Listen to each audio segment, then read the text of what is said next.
A single subway seat. A moment of kindness no one noticed. But someone did. And that someone held the power to change everything. What happens when a billionaire decides your life needs saving?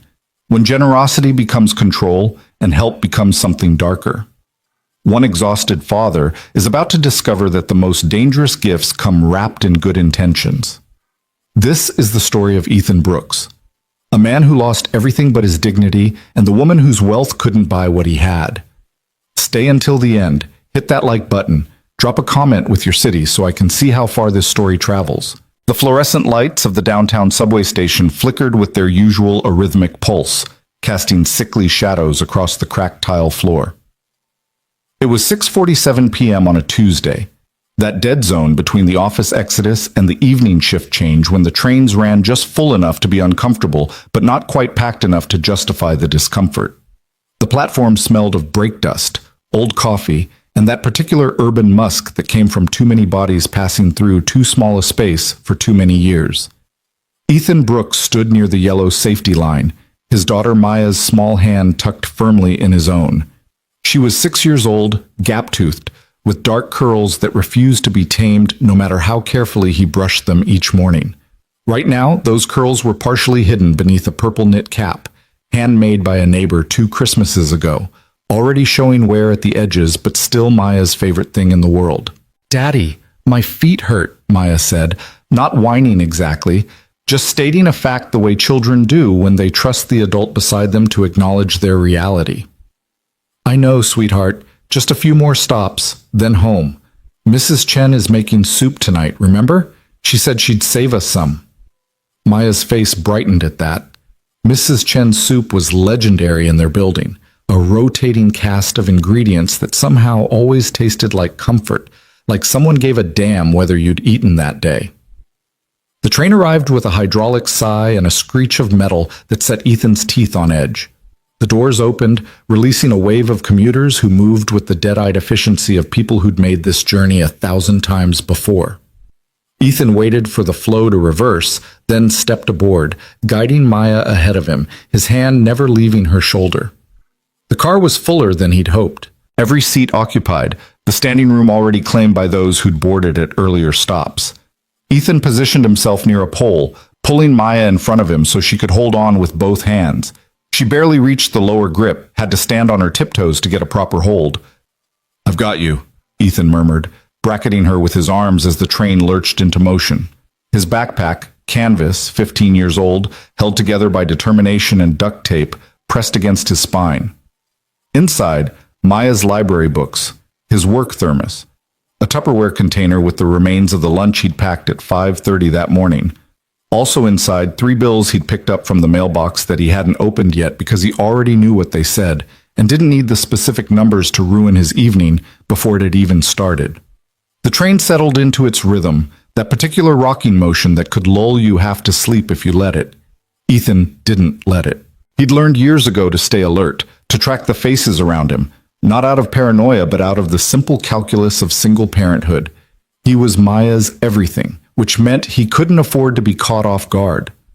Around them, the usual subway orchestra played its familiar tune, the tinny leak of someone's headphones playing music mixed too loud, the rustle of newspaper pages, an increasingly rare sound in the age of phones, the rhythmic scrape of someone's wheeled briefcase failing to stay put despite its owner's best efforts, the occasional cough, the cleared throat, the murmured phone conversation that probably could have waited. Maya hummed something under her breath, part of a song from the animated movie they'd watched last Sunday, their weekly tradition that cost nothing but meant everything. Ethan felt something in his chest loosen slightly, that constant tension that had become so familiar he only noticed it when it eased. These were the moments that mattered, he reminded himself. Not the bills in his backpack, not the shift supervisor who'd been on his case about his attitude lately, as if quiet competence was somehow a character flaw. Not the fact that his work boots were developing a hole in the left sole that he'd been patching with cardboard for the past 3 weeks. Just this.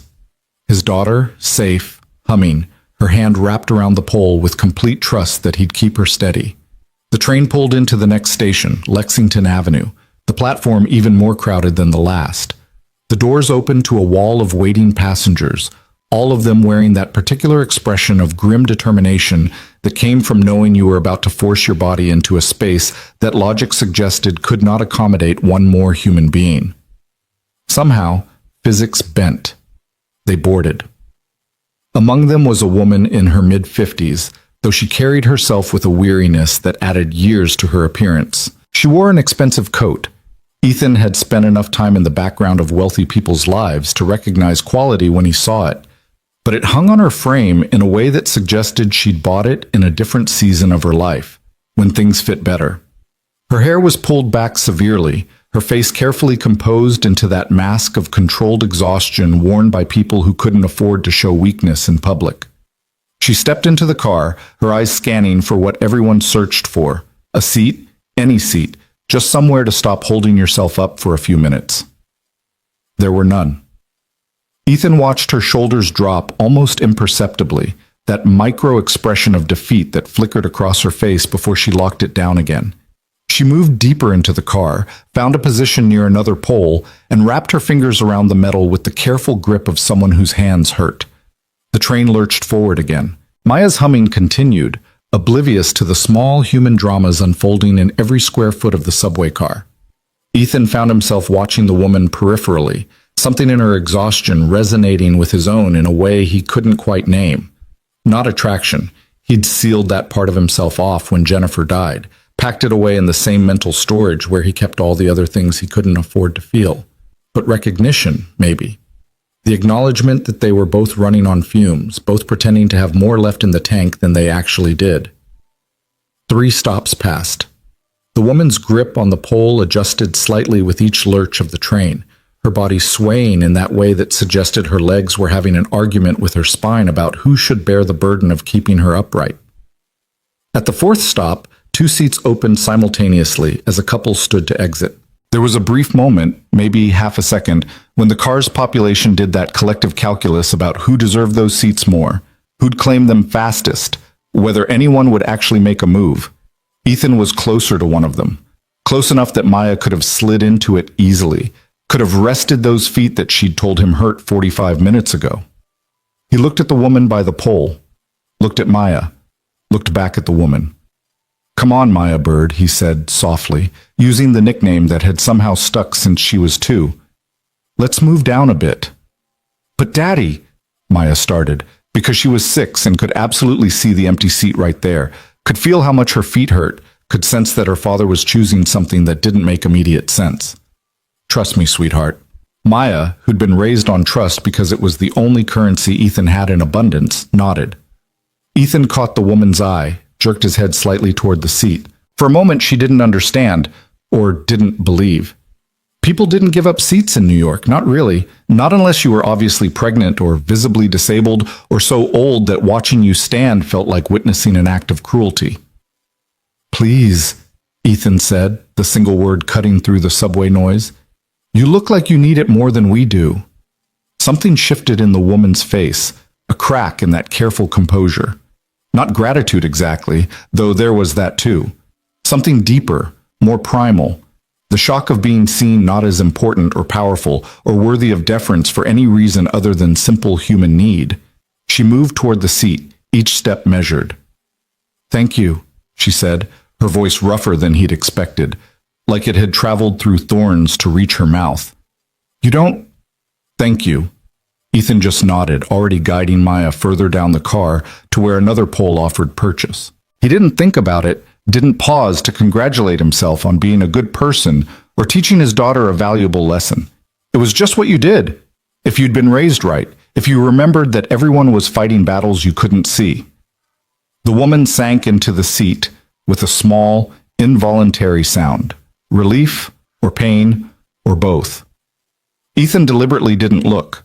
There was a dignity in not watching people's vulnerable moments, in granting them the privacy of their own exhaustion. Maya wrapped her hands around the new pole, had to stretch even more to reach it. Ethan positioned himself behind her again, his world narrowing to this small space, this protective circle, this simple geometry of father and daughter against the evening commute. "Daddy?" Maya's voice was quiet enough that only he could hear. "Yeah, sweetheart?" That was nice, what you did.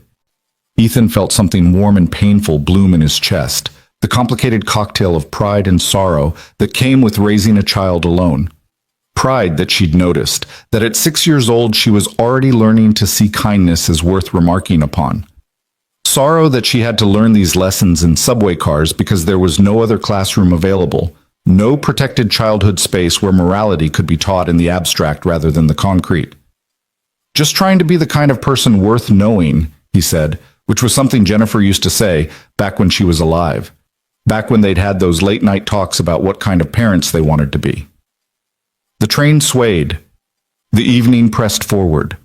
Around them, the other passengers remained locked in their individual bubbles of commute consciousness, already forgetting the small transaction they'd witnessed, if they'd noticed it at all. But the woman in the seat, though Ethan didn't know it, though she'd given no indication beyond that rough-edged thank you, was not forgetting. Her name was Clara Whitmore, and she'd spent the last 23 years building an empire on the principle that sentiment was weakness, that efficiency was everything, that the world divided cleanly into those who produced and those who consumed. And yet here, in this subway car that smelled of brake dust and broken dreams, something had cracked in her carefully constructed worldview.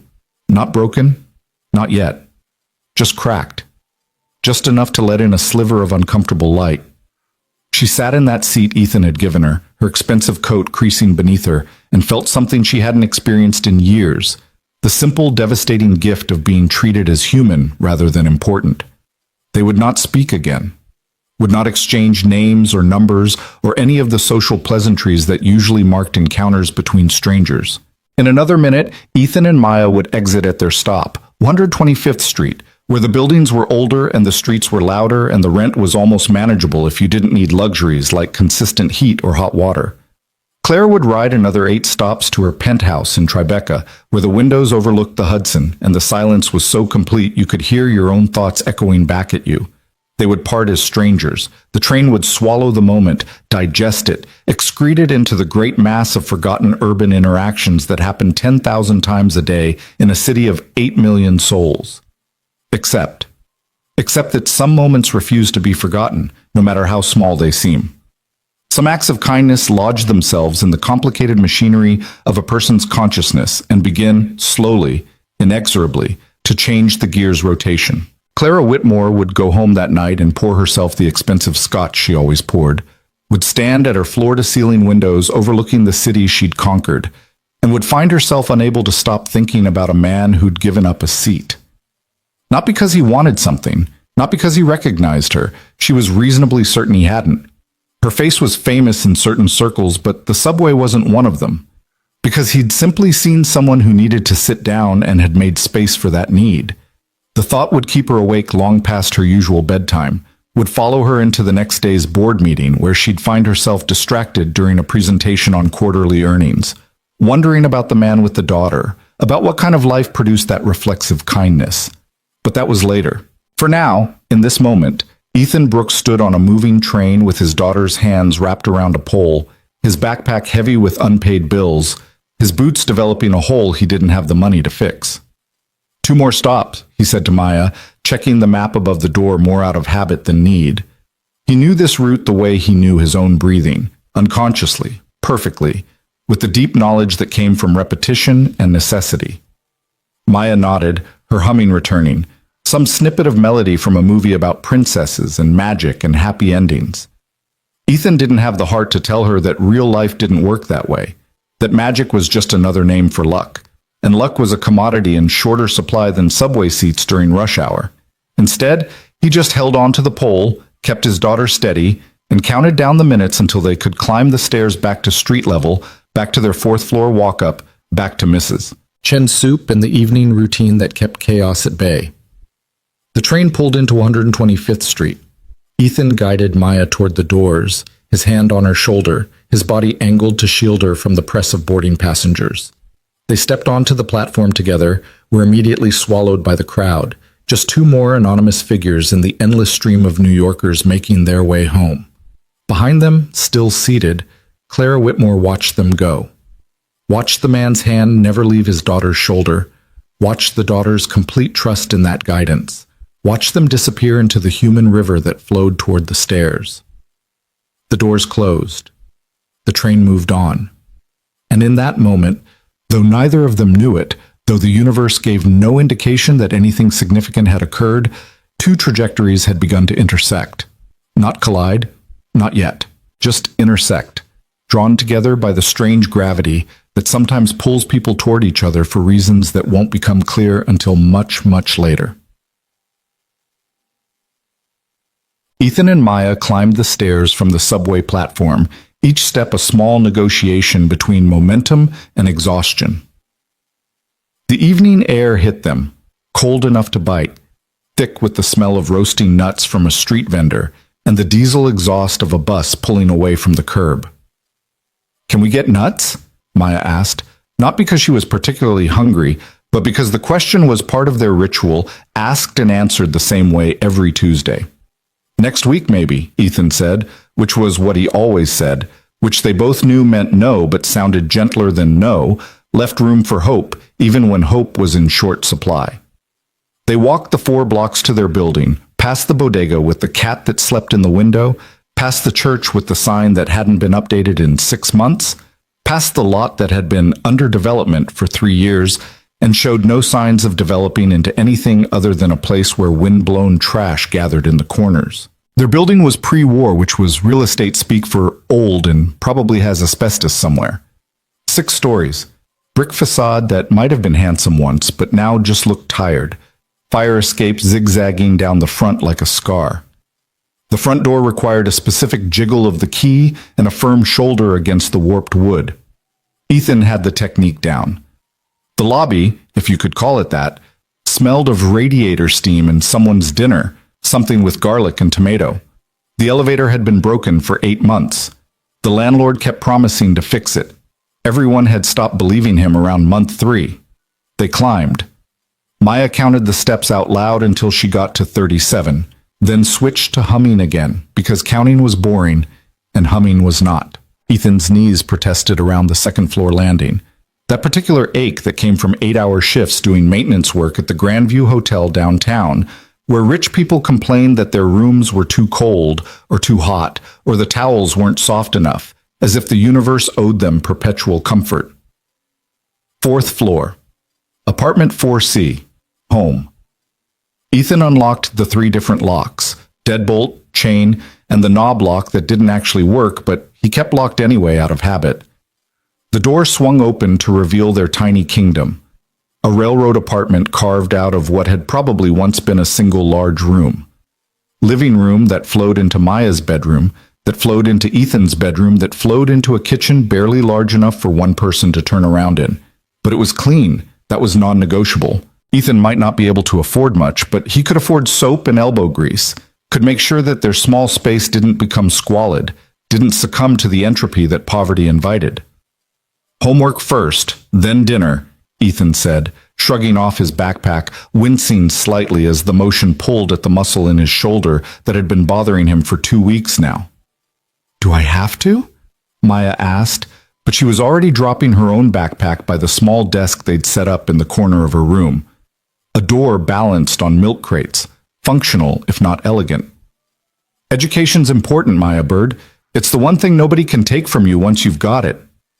This was another ritual response, worn smooth with repetition.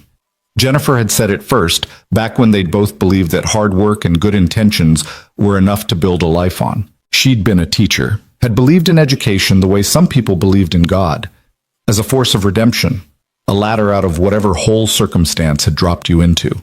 She'd been wrong, of course. Education was important, sure, but it wasn't magic. It couldn't stop drunk drivers from running red lights, couldn't bring back the dead, couldn't turn back time to the moment before everything had shattered. But Ethan kept saying it anyway, because what else did he have to give his daughter except the beliefs he'd inherited from a woman who'd loved them both more than her own life?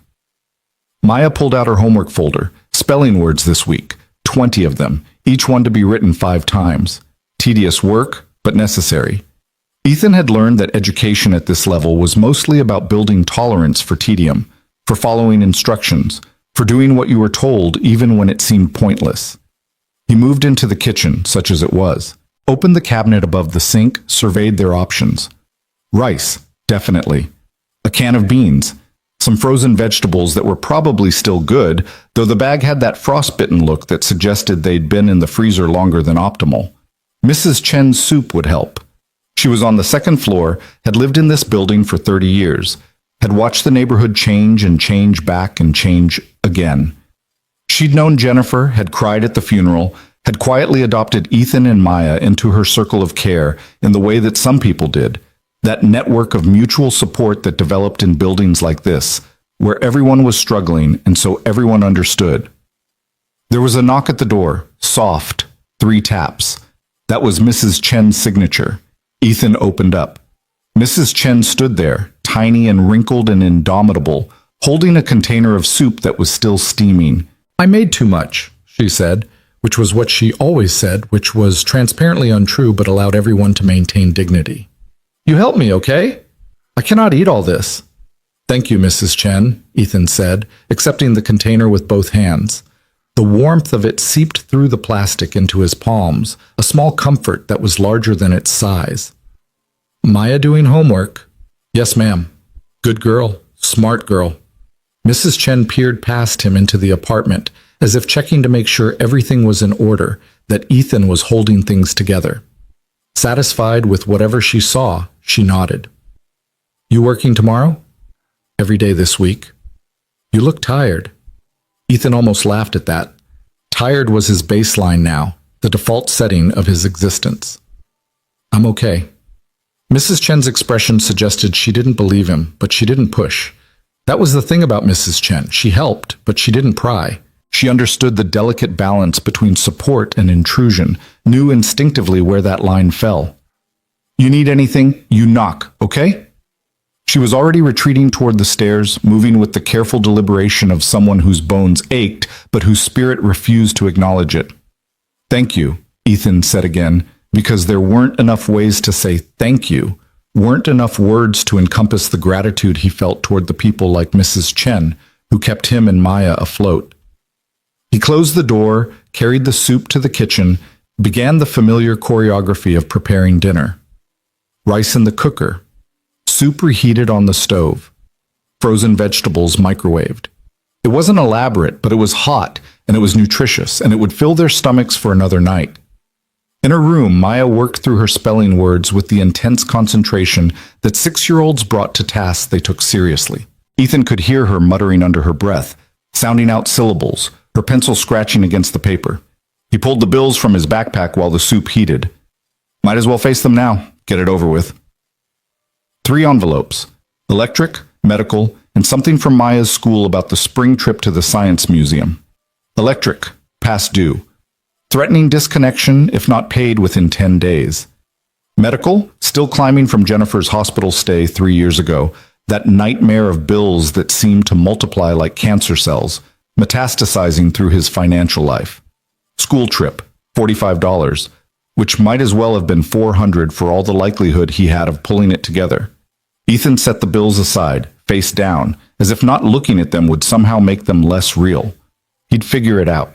He always figured it out through some combination of extra shifts and skipped meals and careful negotiation with creditors who were used to people like him, people who were trying, who just didn't have enough to spread across all the cracks in their lives. The soup was ready. He called Maya to dinner. They sat at their small table, another door-on-crate situation, covered with a vinyl tablecloth that Maya had picked out because it had sunflowers on it, and sunflowers were happy. "How was school today?" Ethan asked, which was what fathers were supposed to ask, even when they could guess the answer. "Good. We learned about butterflies." "Did you know they can taste with their feet?" "I did not know that." "It's true. Miss Roberts showed us a video. They land on flowers and can tell if it's good to eat just by standing on it." Maya demonstrated with her hand, landing her fingers on the table like butterfly feet. "Imagine if we could do that. You could just step on your dinner and know if it was good." Ethan smiled despite everything, despite the bills and the exhaustion and the general weight of keeping their small ship afloat. This was why he did it, all of it. These moments. His daughter, enthusiastic about butterflies, unaware that the world was harder than it should be, still young enough to find wonder in simple facts. They ate Mrs. Chen's soup, chicken and vegetables and rice noodles, simple and perfect, and tasting like someone cared. They talked about butterflies and spelling words and the book they were reading together before bed, a chapter each night, currently in the middle of some story about a mouse who went on adventures that seemed wildly inappropriate for a creature that size. After dinner, Ethan washed dishes while Maya changed into her pajamas. Bath night was every other day. Water was expensive, and anyway, Maya was 6. She wasn't getting that dirty. Teeth brushing was non-negotiable, though, 20 seconds on each quadrant of her mouth, a routine they'd established when her first baby tooth had fallen out, and the dentist had given them the stern talk about cavity prevention. Then the best part of the day, reading time. Ethan settled into the chair beside Maya's bed, a chair he'd found on the curb 3 blocks away and had carried home on his back, had cleaned until it was safe, had positioned right there so he'd have a place to sit during these nightly rituals. Maya burrowed under her covers, clutching the stuffed rabbit that had been hers since birth, that was missing one eye and had been restuffed at least twice but remained her most prized possession. They read chapter 7, in which the mouse encountered a cat who surprisingly did not want to eat him, but instead wanted his help retrieving something from a high shelf. It was a silly story, implausible on multiple levels, but Maya loved it, and that was enough. After reading, they did their other ritual, 3 good things from the day. "I'll start," Ethan said. 1. Mrs. Chen's soup. 2. Watching you work so hard on your spelling. 3. Right now, this. Maya considered, her face serious. 1. Learning about butterflies. 2. The soup, yeah. 3. When you gave that lady your seat on the train. That was really nice, Daddy. Ethan felt that warm, painful thing in his chest again, that complicated pride-sorrow cocktail. Just trying to do right, sweetheart. I know. That's what makes it nice. He tucked her in, kissed her forehead, turned on the nightlight that cast dancing shapes across the ceiling. Another curb find. This one from 2 years ago, a small lamp shaped like a carousel that Maya had declared the most beautiful thing she'd ever seen. Love you, Maya bird. Love you, Daddy. He left her door cracked open. She didn't like complete darkness and retreated to the living room. Now came the hard part of the day. The hours between Maya's bedtime and his own, when he had to face the bills and the budget and the impossible mathematics of making not enough stretch across too many needs. Ethan opened his laptop, 7 years old, running an operating system that was 3 versions behind but functional. He pulled up his spreadsheet, the one where he tracked every dollar, every expense, every impossible decision about what got paid and what got pushed to next month. Electric. Couldn't skip that, not with winter coming. Medical. He'd call tomorrow, try to negotiate another payment plan, another extension. School trip. That was the hardest one. He'd have to tell Maya she couldn't go, would have to watch her try to hide her disappointment, would have to feel like he'd failed her even though he was doing everything humanly possible. Unless he picked up extra shifts. The hotel was always looking for people willing to work overnights, the graveyard shift that paid an extra $1.50 an hour. If he could string together 3 or 4 of those next week, on top of his regular schedule, maybe he could scrape together the $45. He'd be exhausted, would barely see Maya, would be running on fumes and coffee and sheer willpower. But she could go on the field trip, could spend a day at the science museum with her class, could experience something beyond their small apartment and the walk to school and the subway rides to nowhere in particular. It was worth it. She was worth it. Ethan added the shifts to his calendar, already feeling the exhaustion they'd bring, already making peace with the cost. This was fatherhood, an endless series of calculations about what you could sacrifice to give your child something approaching normal. He worked on the budget until midnight, moving money around like puzzle pieces, trying to make them fit into a picture that looked like solvency. It never quite worked, but he got close enough. Close enough to keep the lights on, to keep food in the cabinet, to keep them moving forward one day at a time. Finally, exhausted beyond measure, Ethan closed his laptop. He checked on Maya one last time. She was sleeping soundly, her rabbit tucked under her chin, her face peaceful in the way that children's faces were peaceful, unmarked by the worries that carved themselves into adult features. He stood in her doorway for a long moment, just watching her breathe. This was everything. This small person, this beautiful human he'd helped create, this responsibility that was heavier and more precious than anything he'd ever carried. "I'm doing my best," he whispered into the darkness, to Jennifer, to God, to whoever might be listening. "I promise I'm doing my best." The apartment didn't answer. The city rumbled on outside, 8 million people living 8 million lives, most of them struggling in ways large and small, all of them carrying burdens that no one else could see. Ethan went to his own bedroom, set his alarm for 5:30 a.m., lay down on his mattress on the floor. The bed frame had broken a year ago and hadn't been a priority to replace, and closed his eyes. Sleep came slowly, the way it always did when your mind wouldn't stop cataloging problems and your body wouldn't stop aching from the day's labor. But eventually, exhaustion won. Eventually, he drifted off into dreams that he wouldn't remember, that featured Jennifer sometimes, her face already starting to blur around the edges, her voice not quite as clear as it used to be. And across the city, in a penthouse in Tribeca, Clara Whitmore stood at her window with a glass of scotch and stared out at the lights, unable to stop thinking about a man who'd given up a seat on a subway train. 2 people, 2 lives, 2 trajectories. Intersecting, the alarm pierced through Ethan's sleep at 5:30 a.m., dragging him from dreams he couldn't remember into a darkness that felt exactly like the one he'd just left. He slapped at his phone until the noise stopped, then lay there for 30 seconds. That was all he allowed himself, 30 seconds to hate the morning before duty kicked in and hauled him to his feet. The apartment was cold. The radiator clanked and hissed but produced more noise than heat, a problem he'd reported to the landlord 6 times and stopped reporting around time number 4 when it became clear that nothing would change.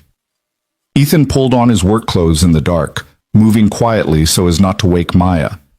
Jeans worn thin at the knees, a thermal shirt that had been Jennifer's once and still smelled faintly of her lavender detergent if he buried his face in it, which he did sometimes when the missing got too heavy to carry alone. In the bathroom, he splashed water on his face, brushed his teeth, examined the face in the mirror that looked older than its 34 years. His father's eyes stared back at him, brown, deep-set, marked by the kind of exhaustion that sleep couldn't fix. He needed a haircut, needed a lot of things. The haircut would have to wait. By 6 a.m., he was dressed and moving through the apartment with the efficiency of someone who'd done this same routine 1,000 times. He made Maya's lunch first, peanut butter sandwich, apple slices, the last of the string cheese, a handful of pretzels. Packed it in her lunchbox with the cartoon characters on it, added a note on a folded piece of paper. "You're braver than you believe and stronger than you seem. Love, Dad." He wrote her a note every day, even when he was so tired he could barely hold the pen, because Jennifer had done it, and because Maya saved them in a shoebox under her bed, and sometimes he'd find her reading through them like they were precious documents. Coffee next, the cheap stuff that came in a can and tasted like slightly flavored water but had caffeine, which was the only thing that mattered. He drank it black, standing at the kitchen counter, staring at nothing in particular while his brain slowly came online. The door to Maya's room was still cracked open. He could hear her breathing, that soft sound of child sleep that was somehow both fragile and absolute. Mrs. Chen would come up at 7:30 to walk Maya to school, the same arrangement they'd had for 2 years now, an act of kindness that Ethan could never adequately repay, but tried to anyway through small gestures, fixing Mrs. Chen's leaky faucet, carrying her groceries up the stairs, being the kind of neighbor who showed up when called. He left a note for Maya on the kitchen table next to the cereal box and the bowl he'd already set out. "Good morning, Maya Bird. Have a great day at school. I'll be home by dinner. Remember your spelling test? You've got this. Love you more than all the stars." The walk to the subway station was dark and cold, the streets still mostly empty except for the other early risers, delivery trucks, sanitation workers, the night shift stumbling home with dead eyes. Ethan pulled his jacket tighter and walked fast, partly for warmth and partly because standing still invited thinking, and thinking at 6:15 a.m. led nowhere good. The subway platform was sparsely populated at this hour, just a handful of people who worked jobs that started before the city properly woke. A nurse still in scrubs, a baker whose hands were dusted with flour, a janitor with a mop bucket on wheels. The tribe of early morning, all of them bound by the shared understanding that the world ran on the labor of people who showed up before dawn. The train arrived and Ethan boarded, found a seat easily, one of the few benefits of the early shift. He sat and let his eyes unfocus, let the rocking motion of the train pull him into that in-between state where you weren't quite awake, but couldn't quite sleep either. 23 minutes later, he emerged at his stop downtown, in the part of the city where the buildings were tall and made of glass and steel, where people wore suits that cost more than his monthly rent, where doormen stood at attention and nobody made eye contact with the maintenance workers. The Grandview Hotel rose 47 stories into the sky, all chrome and marble and understated elegance. Ethan entered through the service entrance on 53rd Street, the one that guests never saw, that led to the warren of hallways and storage rooms and mechanical spaces that made the hotel function. The beautiful lobby with its chandelier and its fresh flowers and its staff who smiled at guests. All of that was a carefully constructed illusion, and the illusion required people like Ethan to maintain it from behind the scenes. He clocked in at 6:47 a.m., 3 minutes early, the way he was always 3 minutes early, and headed to the maintenance office to check the work orders for the day. His supervisor, Rick Moreno, was already there, coffee in hand, looking at a clipboard with the expression of a man who'd been dealing with other people's problems for too long and had run out of patience somewhere around 1997. "Brooks," Rick said, not looking up. "Got a situation on 32. Guest is complaining the shower pressure is weak. Also, ballroom needs the podium fixed before the conference at 9. Also, someone broke the ice machine on 16 again." "Good morning to you too, Rick." Rick finally looked up, his expression flat. "We don't have time for good mornings. We have time for fixing things. You got a problem with that?" Ethan wanted to say yes.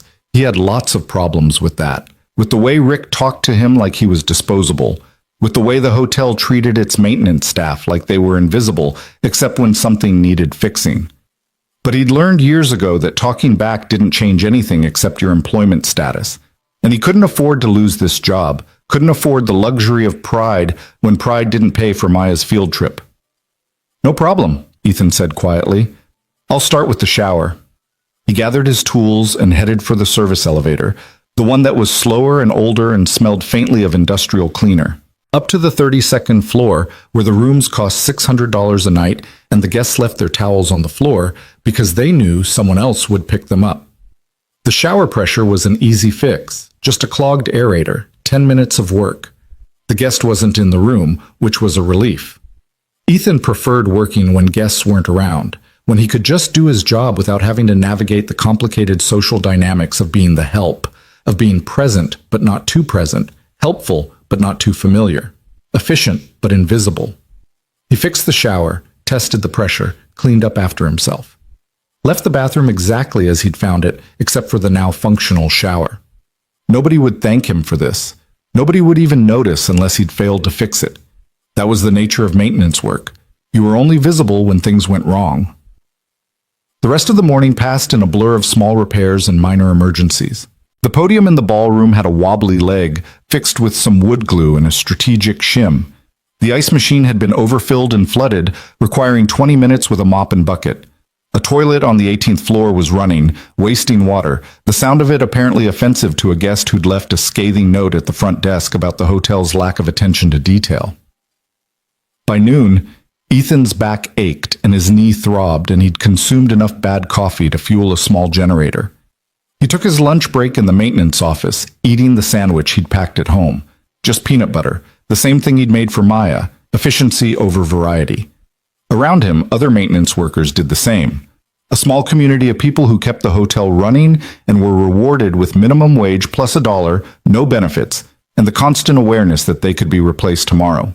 "You look tired, man," said Carlos, one of the other maintenance workers, a guy about Ethan's age with 3 kids and a wife who worked nights at a diner. "You picking up extra shifts again?" "Trying to save up for Maya's school trip." Carlos nodded, the understanding passing between them wordlessly. They were all trying to save up for something: school trips, medical bills, car repairs, the endless parade of expenses that marched through their lives like an occupying army. "My daughter's got a dance recital coming up," Carlos said. "Costume costs $85. $85 for a dress she's going to wear for 20 minutes. But you can't say no, right? Can't be the parent whose kid is the only one not there.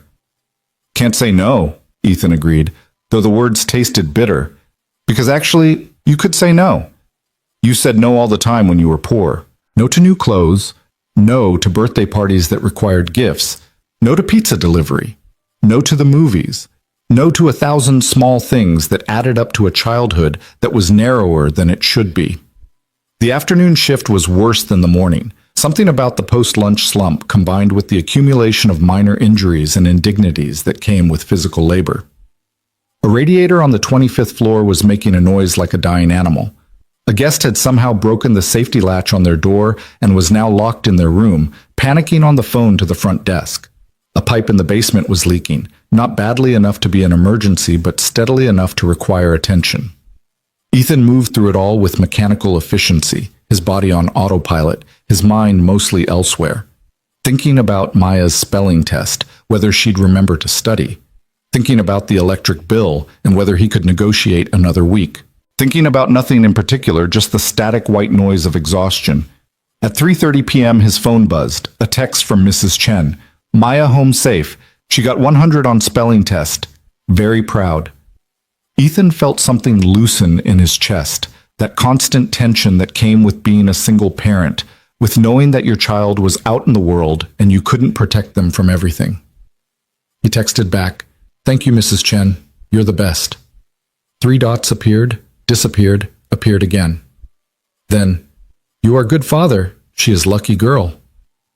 Ethan stared at those words, feeling them settle somewhere deep. He didn't feel like a good father most days. He felt like someone barely keeping his head above water, constantly one crisis away from drowning. But if Mrs. Chen said it, maybe there was some truth in it. Maybe just showing up every day, just being present and trying, maybe that counted for something. His shift ended at 4 p.m., which meant he could be home by 5 if the subway cooperated, could have dinner with Maya and hear about her day and help with homework and maintain the small rituals that held their life together. But Rick caught him just as he was clocking out, appeared at his elbow with that expression that meant Ethan's plans were about to change. "Need you to stay late," Rick said, not asking. "Couple hours overtime. We got a VIP guest checking into the penthouse suite, and the fireplace isn't working. Building management wants it fixed before they arrive." Ethan closed his eyes briefly, doing the math.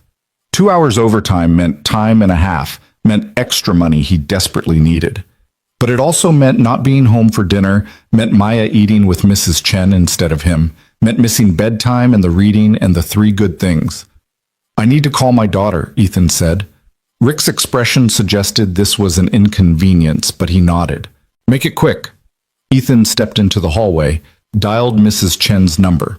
She picked up on the second ring, her voice warm and slightly out of breath like she'd been moving around. "Mrs. Chen, it's Ethan. I'm so sorry, but I have to work late tonight. Can Maya stay with you for dinner and bedtime? I'll come get her as soon as I'm done." There was no hesitation in Mrs. Chen's response. "Of course, no problem. She can sleep here if you're very late. I have the extra bed." "Thank you. I'll make it up to you, I promise." "You make it up by being good father. That is enough." Ethan hung up and called Maya directly. She answered on the 3rd ring, her voice bright and unburdened. "Hi, Daddy?" "Hey, Maya Bird. Listen, I have to work a little late tonight. You're going to have dinner with Mrs. Chen, okay?" The pause on the other end was small but noticeable, disappointment being swallowed before it could voice itself. "Okay. Will you be home to read to me?" "I'll try, sweetheart. If I can't make it, Mrs. Chen will read to you, and I'll read extra tomorrow night. Deal?" "Deal." Her voice was smaller now, but still trying to be brave. 6 years old and already learning to be understanding about broken plans, about the way poverty stole time from families. "I love you more than all the stars," Ethan said. "I love you more than all the stars and the moon and the sun," Maya replied, their familiar call and response. "I'll see you tonight, even if you're already asleep. I'll kiss your forehead and tell you 3 good things, okay?" "Okay, Daddy." They hung up. Ethan stood in the hallway for a moment, hating this, hating that he had to choose between money and time, between providing and being present. But there was no real choice, not really. The electric company didn't care about bedtime stories. The school didn't accept apologies instead of $45. He went back to Rick, said he'd stay, and gathered his tools again. The penthouse suite was on the 47th floor, accessed by a private elevator that required a special key. Ethan had only been up here a handful of times in his 2 years at the hotel. These rooms were reserved for the truly wealthy, the kind of people whose names you'd recognize from Forbes lists and gossip columns. The suite was obscene in its luxury. Floor-to-ceiling windows overlooking Central Park. A living room larger than Ethan's entire apartment. Furniture that looked like it had been imported from European palaces. A kitchen with appliances so high-tech Ethan wasn't sure how to turn them on. And the fireplace, gas, not wood, set into a marble surround that probably cost more than he'd earn in 5 years. He knelt in front of it, opened the access panel, began diagnosing the problem. The pilot light was out, probably just needed to be relit, but he'd checked the gas line too, make sure there were no leaks, no safety issues. This was the kind of suite where mistakes weren't tolerated, where a missed detail could mean termination. As he worked, Ethan couldn't help but think about the person who'd be staying here.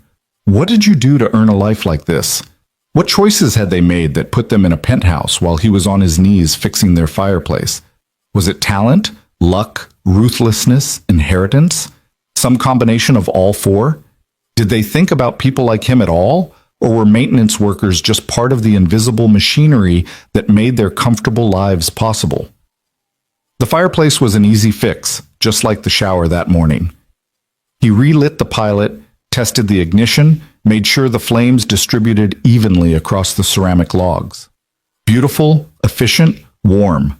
A luxury that most people would never experience, and the people who did experience it probably took it for granted. By the time Ethan finished and cleaned up and made his way back downstairs, it was nearly 7 p.m. He clocked out, collected his overtime slip, and headed for the subway. The evening train was crowded again, the familiar press of bodies and exhaustion. Ethan found a spot near the door and held the pole and let his mind go blank, too tired to think, too tired to do anything but exist in this small space and count down the stops until he could go home. But as the train rocked and swayed, as the stations passed and the passengers changed, Ethan found his thoughts drifting to yesterday, to the woman he'd given his seat to. He wondered if she'd made it home okay, if that small gesture had mattered at all, or if it had been just another forgettable moment in her day. He'd probably never know. That was how most acts of kindness worked. You put them out into the world, and they disappeared into the great mass of human interaction, and you had to be okay with not knowing if they'd made a difference. The train pulled into 125th Street. Ethan exited, climbed the stairs, walked the 4 blocks home through streets that were darker now, quieter. Everyone already inside having dinner or watching TV or doing the evening things that marked the end of another day. Mrs. Chen's apartment was on the 2nd floor. Ethan knocked softly, and she opened the door with a finger to her lips. "She is sleeping," Mrs. Chen whispered, "but she tried very hard to wait for you." Maya was curled up on Mrs. Chen's couch, her stuffed rabbit clutched in her arms, her face peaceful in sleep. Ethan felt his throat tighten at the sight of her, at this small person who deserved so much more than he could give. "Thank you," he whispered to Mrs. Chen. "I'll get her home." He gathered Maya carefully, lifting her the way he'd done when she was a baby, her head falling naturally to his shoulder, her breath warm against his neck. She stirred slightly but didn't wake, just murmured something about butterflies and settled deeper into sleep. Mrs. Chen held the door as he carried Maya up the 2 flights to their apartment, helped him get the door unlocked without waking her. Inside, Ethan laid Maya in her bed, still fully clothed, and pulled the covers over her. He sat on the edge of the bed for a long moment, just watching her breathe, this small miracle that kept him going when everything else felt impossible. 3 good things, he whispered into the quiet. 1, you got 100 on your spelling test. 2, Mrs. Chen taking such good care of you. 3, being here now, even if it's later than I wanted.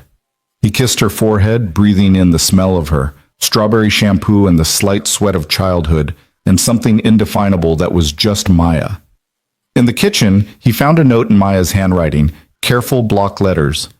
"Daddy, Mrs. Chen and me made cookies. There is one for you in the container. I love you. Maya." Ethan opened the container and found a single cookie, slightly misshapen but clearly made with care. He ate it slowly, tasting the sweetness and the love baked into it, and felt tears prick at his eyes because sometimes kindness was the hardest thing to receive. Sometimes being taken care of by a 6-year-old and a 70-year-old woman broke you open in ways that hardship couldn't. He cleaned up the kitchen, did the dishes, checked the calendar for tomorrow's schedule. Another full day, another series of problems to solve and repairs to make, and hours to endure. But also, more time with Maya, more moments of ordinary grace, more opportunities to be the father she deserved, even if he couldn't give her the life she deserved. Ethan finally collapsed into his own bed around 10 p.m., too tired to shower, too tired to do anything but set his alarm and close his eyes. Sleep came quickly this time, pulling him under like a wave, giving him a few hours of oblivion before the alarm would shatter the morning and the whole cycle would begin again. And somewhere across the city, in a neighborhood where the buildings were newer and taller and the streets were cleaner, Clara Whitmore sat in her office on the 38th floor of her company's headquarters and stared at a wall of monitors displaying real-time data from her various business ventures. The numbers were good. They were always good. Clara had built her empire on an uncanny ability to see patterns others missed, to identify opportunities before they became obvious, to execute with precision and without sentiment. She'd started with nothing. That part was true, at least in the way that rich people used the word nothing, which meant middle-class parents and a state school education rather than actual poverty. She'd built her first company at 24, sold it at 27 for 8 figures, then built 3 more companies that were each more successful than the last. Now, at 52, Clara Whitmore was a name that meant something in the business world. She sat on boards. She gave speeches at conferences. She was quoted in the Wall Street Journal and profiled in Fortune and invited to events where the champagne was vintage and the conversation was carefully calibrated to sound casual while actually being intensely strategic. She'd built all of this through sheer force of will and intelligence, and if she was being honest, a certain ruthlessness that came naturally to her. She didn't apologize for it. The business world rewarded decisive action, not hand-wringing. It rewarded results, not intentions. But lately, and she couldn't pinpoint exactly when this had started, Clara had begun to feel a discomfort that she couldn't logic away. A sense that the architecture of her life, so carefully constructed, was somehow hollow at its center. The subway incident yesterday had crystallized something that had been building for months, maybe years. That man giving up his seat, the simplicity of it, the way he'd done it without expecting anything in return, without even seeming to think it remarkable. It had struck her as profoundly foreign, this way of moving through the world. When was the last time she'd done something that wasn't strategic, that wasn't calculated to produce some outcome or maintain some advantage? Clara couldn't remember. Her assistant, Marcus, knocked on her open office door. "The quarterly reports are ready for your review. Also, the Times wants to interview you about the new education initiative." "What education initiative?" "The one our PR team announced last week, the scholarship fund for underserved communities."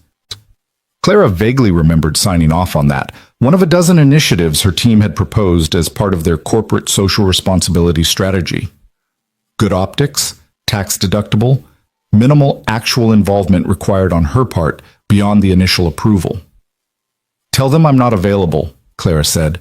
"Have someone from the foundation do it." Marcus nodded and retreated. Clara returned her attention to the monitors, but the numbers that usually captivated her now seemed abstract, disconnected from anything real. She thought about the man on the subway, wondered what his life was like, what brought him to that train at that time.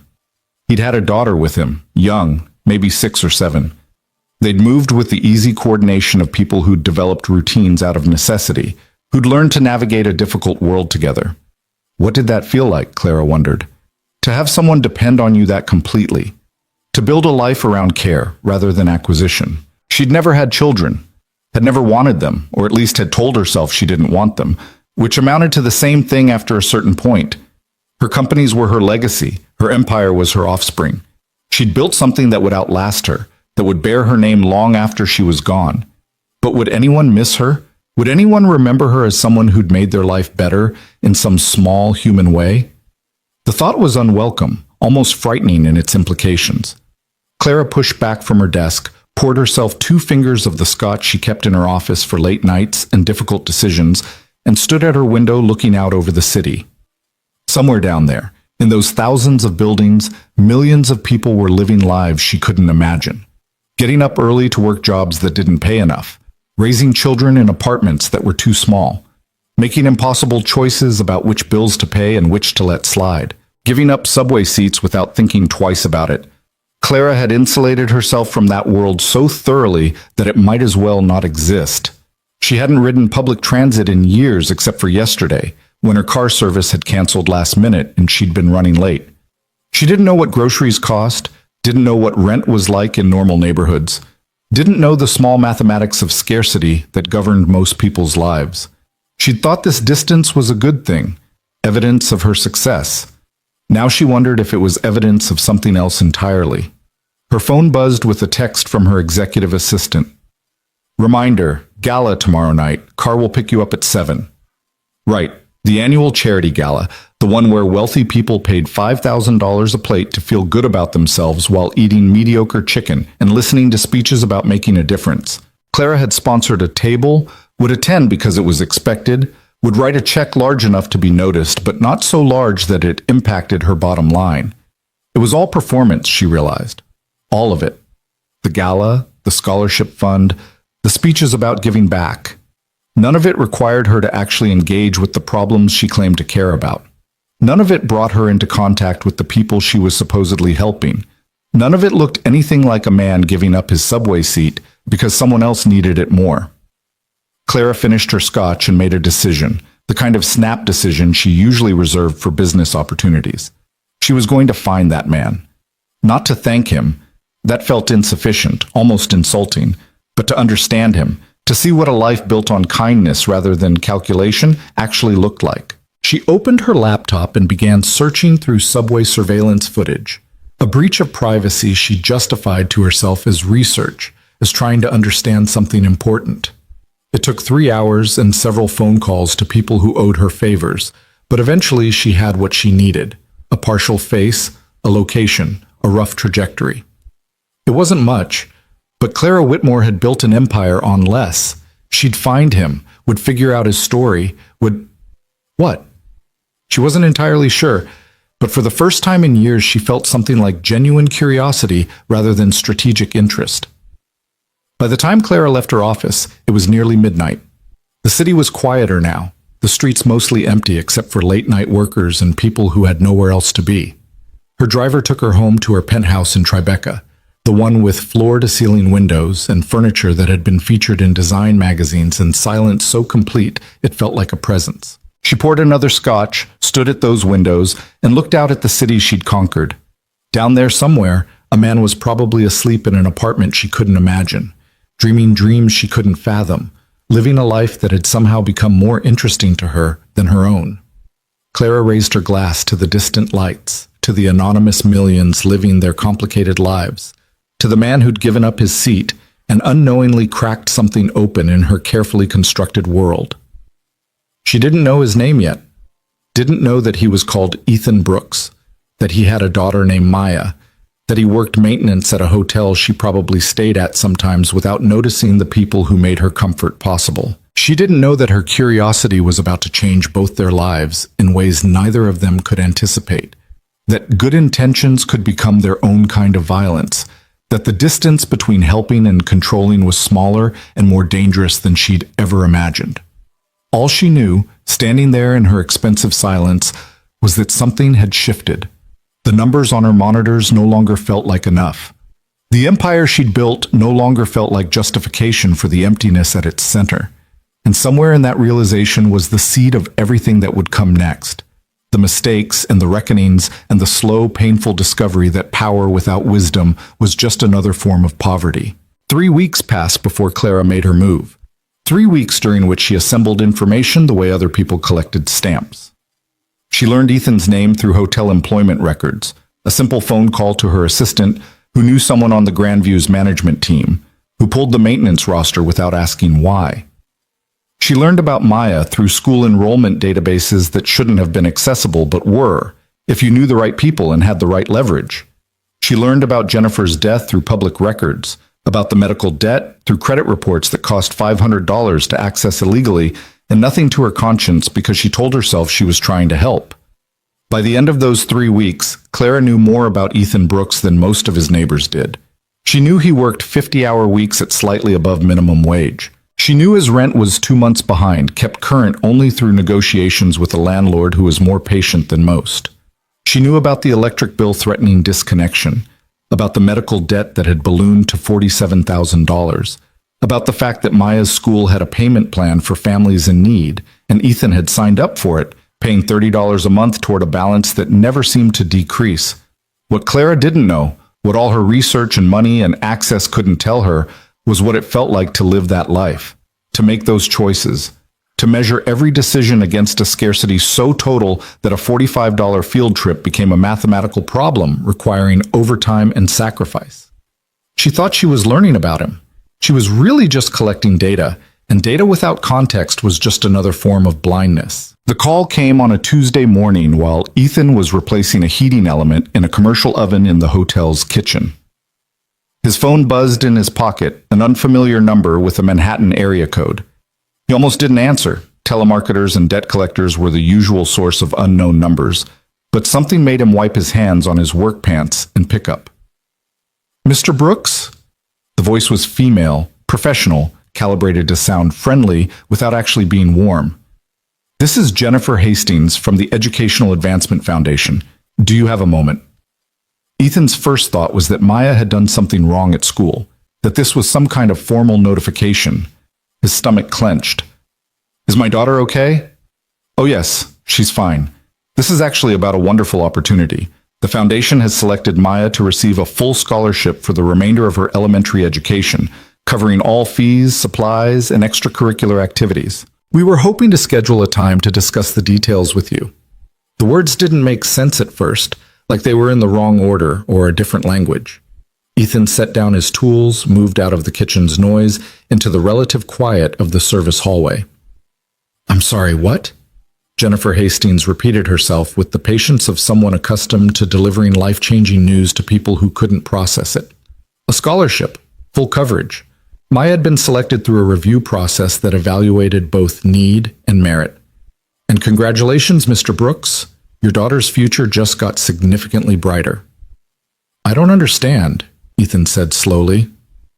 "Maya's 6. She's in first grade." "What merit review?" "The foundation uses a comprehensive evaluation system," Jennifer explained, her tone suggesting she'd answered this question before and had a script prepared. "We look at academic potential, family circumstances, and other factors. Maya showed exceptional promise, and your family's situation qualified you for our assistance program." Red flags were waving in Ethan's mind, but they were competing with a desperate hope that made it hard to think clearly. This could solve everything. The field trip, the summer program Maya had mentioned, the math tutoring the teacher had suggested, but that cost $60 an hour. All of it. Just handled. "What's the catch?" Ethan asked, because there was always a catch, because nothing good came free, because he'd learned that lesson too many times to forget it now. "No catch," Jennifer said warmly. "The foundation is funded by private donors who believe in investing in promising young students. All we need is your signature on some paperwork, and Maya's covered through 5th grade."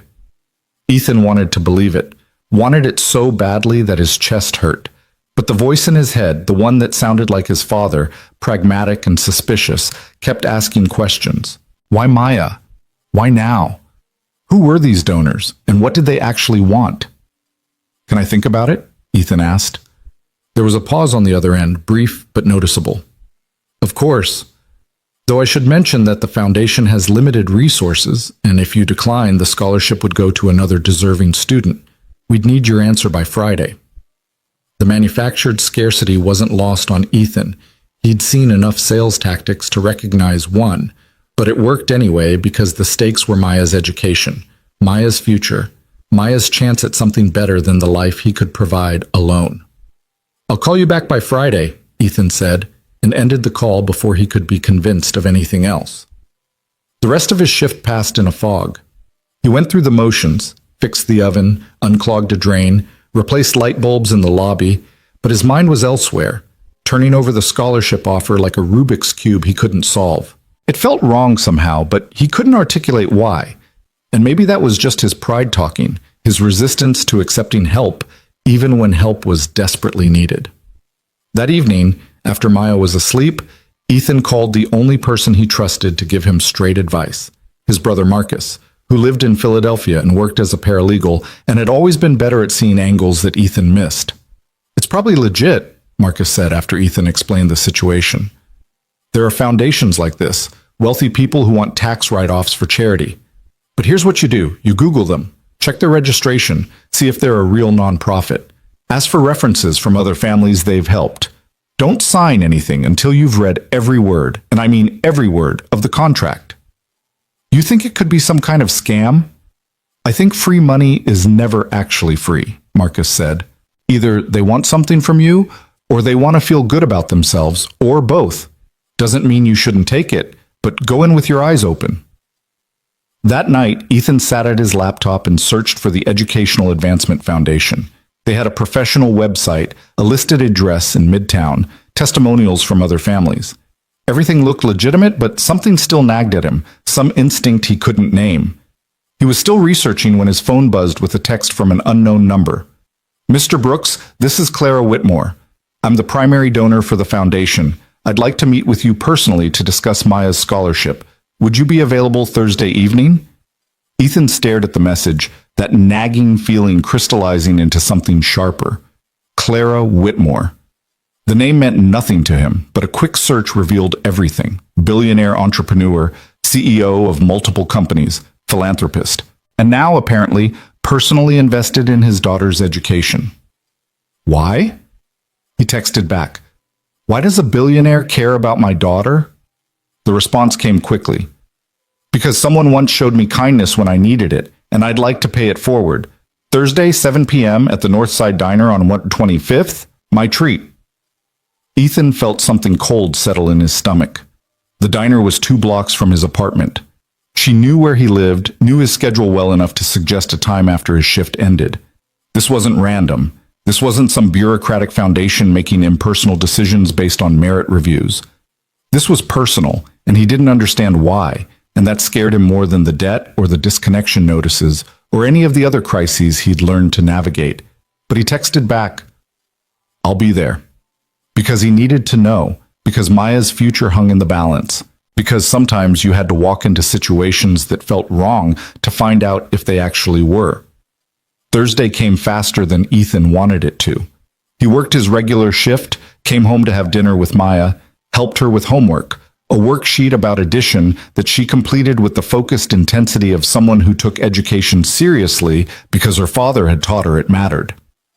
After she was asleep, after Mrs. Chen had agreed to check on her while he was gone, Ethan walked the 2 blocks to the Northside Diner with his hands shoved in his pockets and his mind running through scenarios.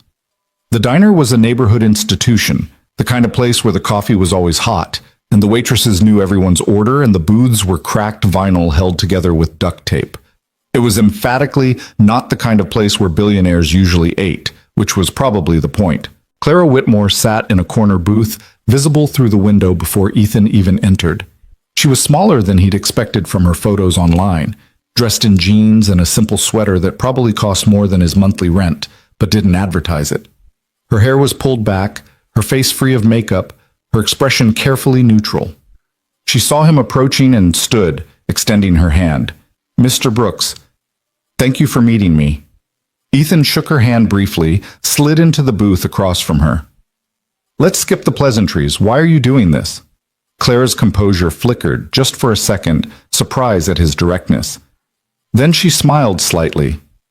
"You don't remember me, do you?" "Should I?" 3 weeks ago, subway, evening commute. You gave up your seat for me."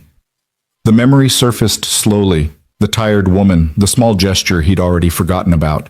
Ethan stared at her, pieces clicking into place. "That was you. That was me. And now you're trying to give my daughter a scholarship because I gave you a seat on a train. When you put it that way, it sounds transactional. I prefer to think of it as recognizing kindness and wanting to amplify it." Ethan felt anger rising, hot and sharp. You investigated me. You found out where I work, where I live, where my daughter goes to school. You dug into my finances, my debts, my whole life. And you did all of that without asking, without permission, because you decided you knew what I needed. Claire's expression shifted, defensiveness creeping in. I was trying to help. Help. Ethan leaned forward, his voice low but intense. You want to help? Let me tell you what help actually looks like. Help is Mrs. Chen walking my daughter to school because I have to work early. Help is Carlos lending me $20 when I'm short on groceries. Help is the librarian who lets Maya stay an extra hour after closing because she loves to read and we don't have books at home. Help is people who see me as a person, not a project. I didn't mean you investigated me like I was some kind of business acquisition, Ethan continued, his anger sharpening his words. You made decisions about my daughter's life without asking what I wanted, what I needed, what would actually be helpful. You put me in a position where saying no means taking opportunity away from Maya, which means you've stripped away my ability to make choices about my own family. Claire's face had gone pale. I thought I was doing something good. Good for who? Ethan asked. Good for Maya or good for you? Does this make you feel better about your wealth? Does it help you sleep at night, knowing you swooped in to save the poor maintenance worker? That's not fair. Fair? Ethan's laugh was bitter. You want to talk about fair? I work 50 hours a week and can barely keep the lights on. I have a daughter who's brilliant and kind and deserves every opportunity in the world, and I can't give them to her, no matter how hard I try. That's not fair. But you know what? I've made my peace with it, because that's my reality. What I can't make peace with is someone treating my family like a charity case without having the decency to ask if we want to be one. They sat in silence for a moment. The diner's ambient noise, clinking dishes, conversation, the hiss of the grill, filling the space between them. Clara looked shaken, her carefully constructed plans colliding with a reality she hadn't anticipated. You're right, she said finally, her voice quieter. I overstepped. I thought that having resources meant I should use them to help, but I didn't stop to consider how it would feel from your perspective. I didn't ask. I just decided.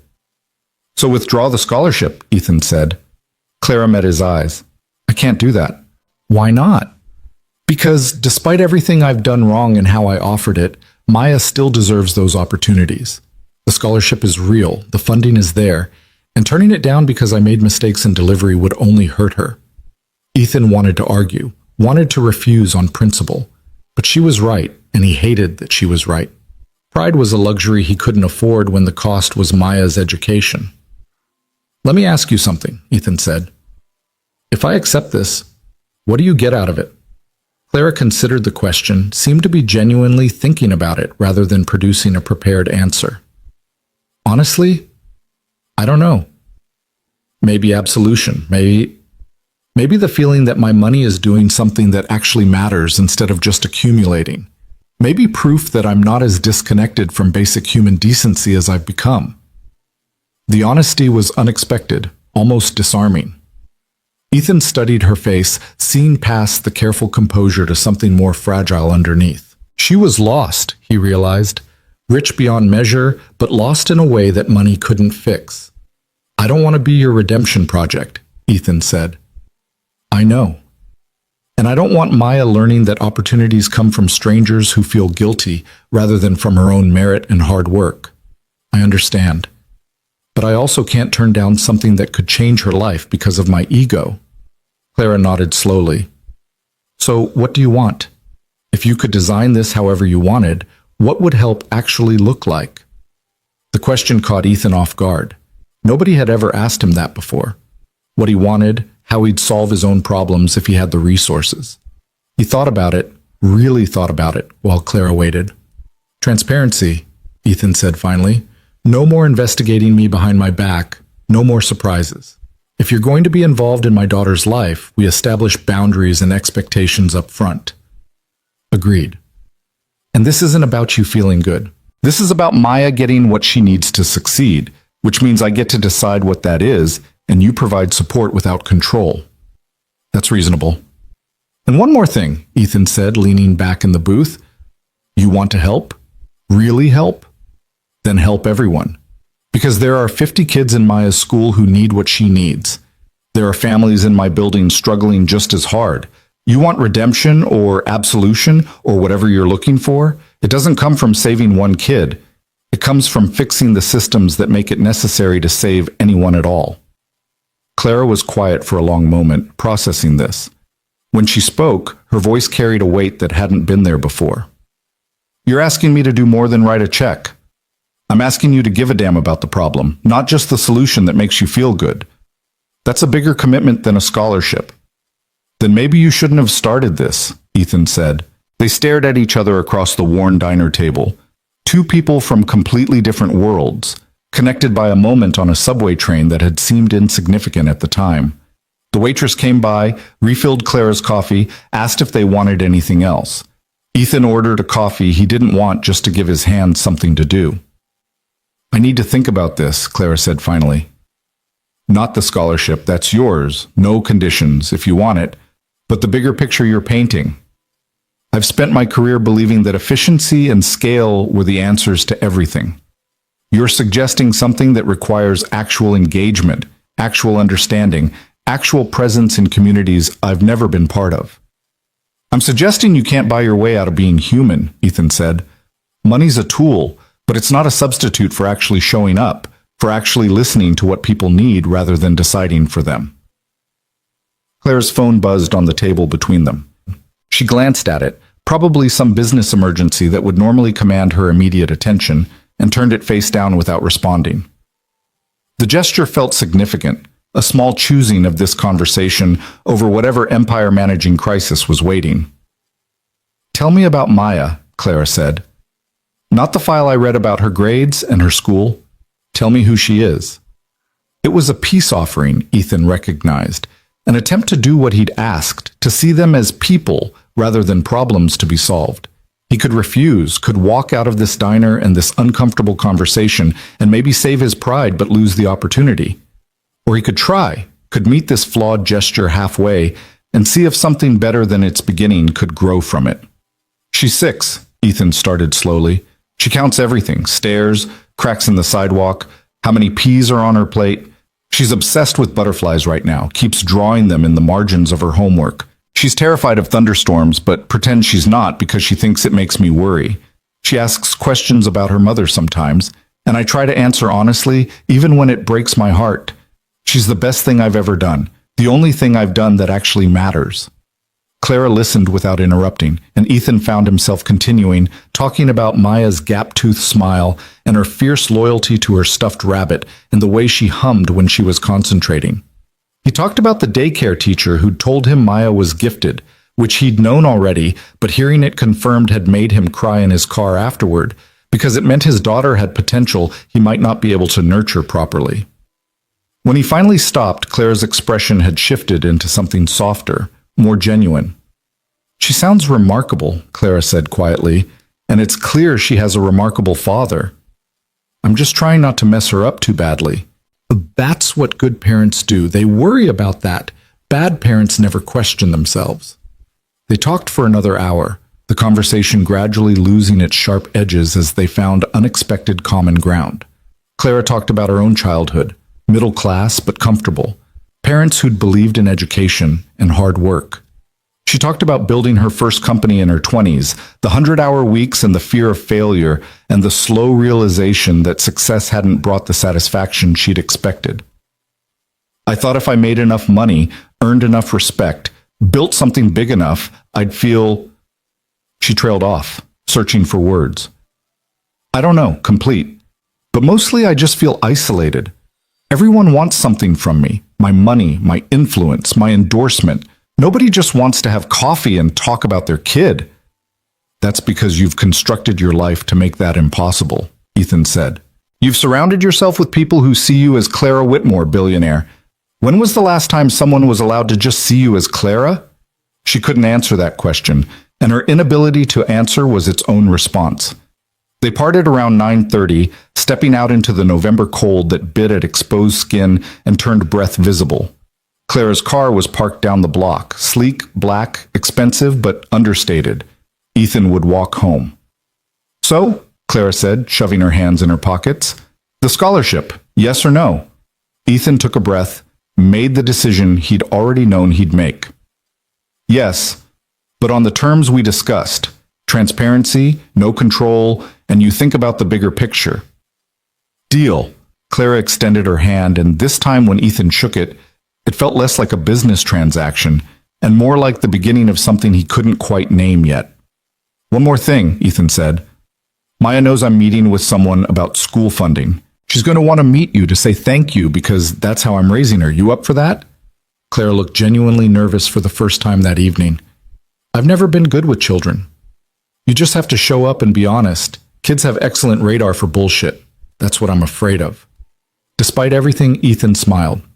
Saturday morning, 10 a.m. The playground on 126th. Bring coffee, not gifts, and be prepared to answer questions about butterflies. Clara nodded, looking like she'd just agreed to face a boardroom full of hostile investors. Saturday, 10 a.m., butterflies. Got it. She drove away, leaving Ethan standing on the sidewalk, watching her taillights disappear into traffic.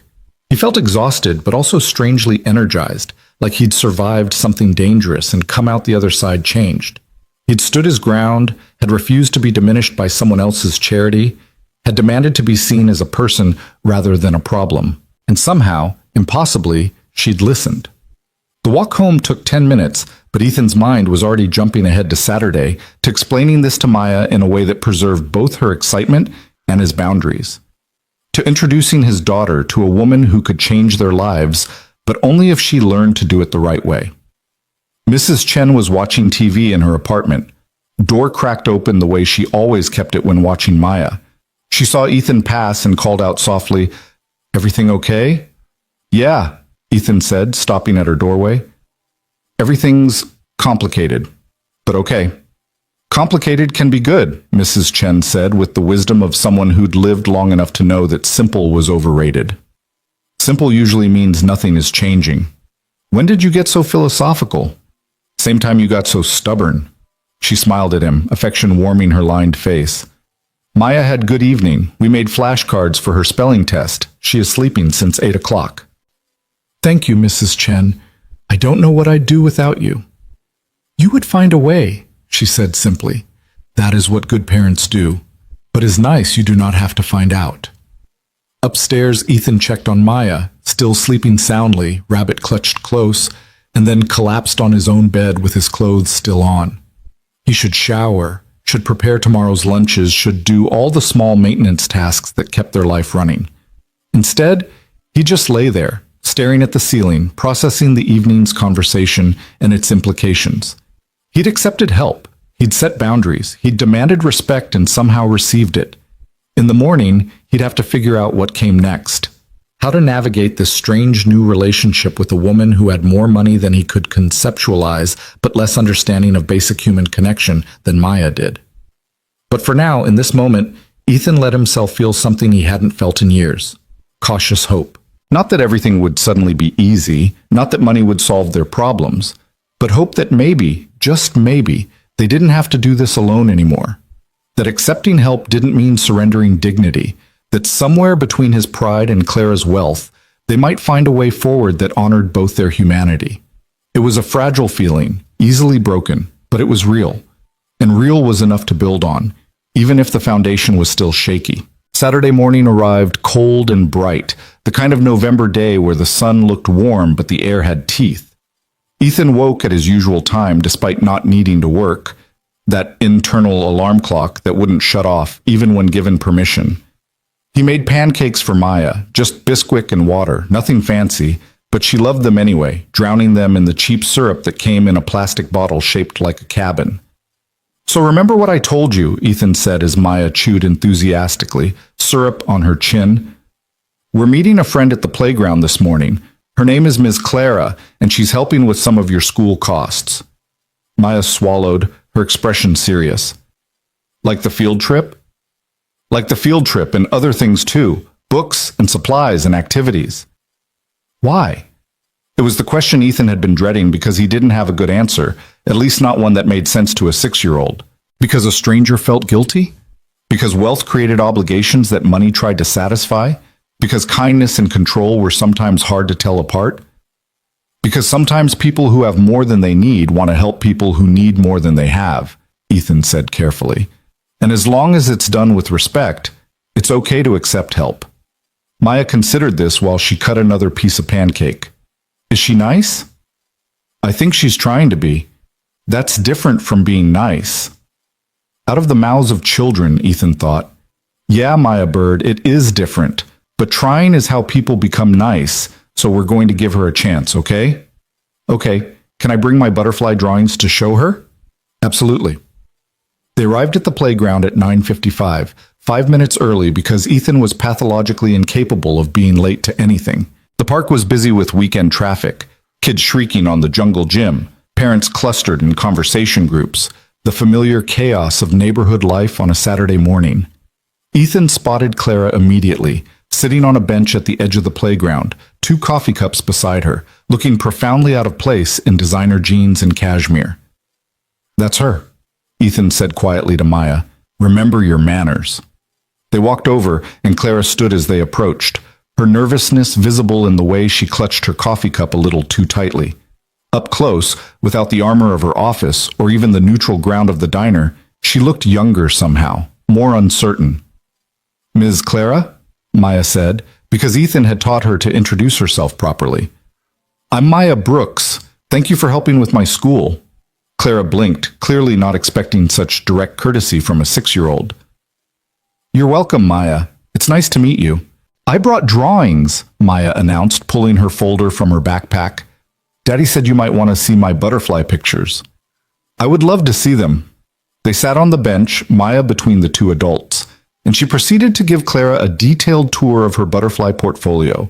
There were 8 drawings, each one carefully labeled with the butterfly's name and colors, some of which were real species, and some of which Maya had invented.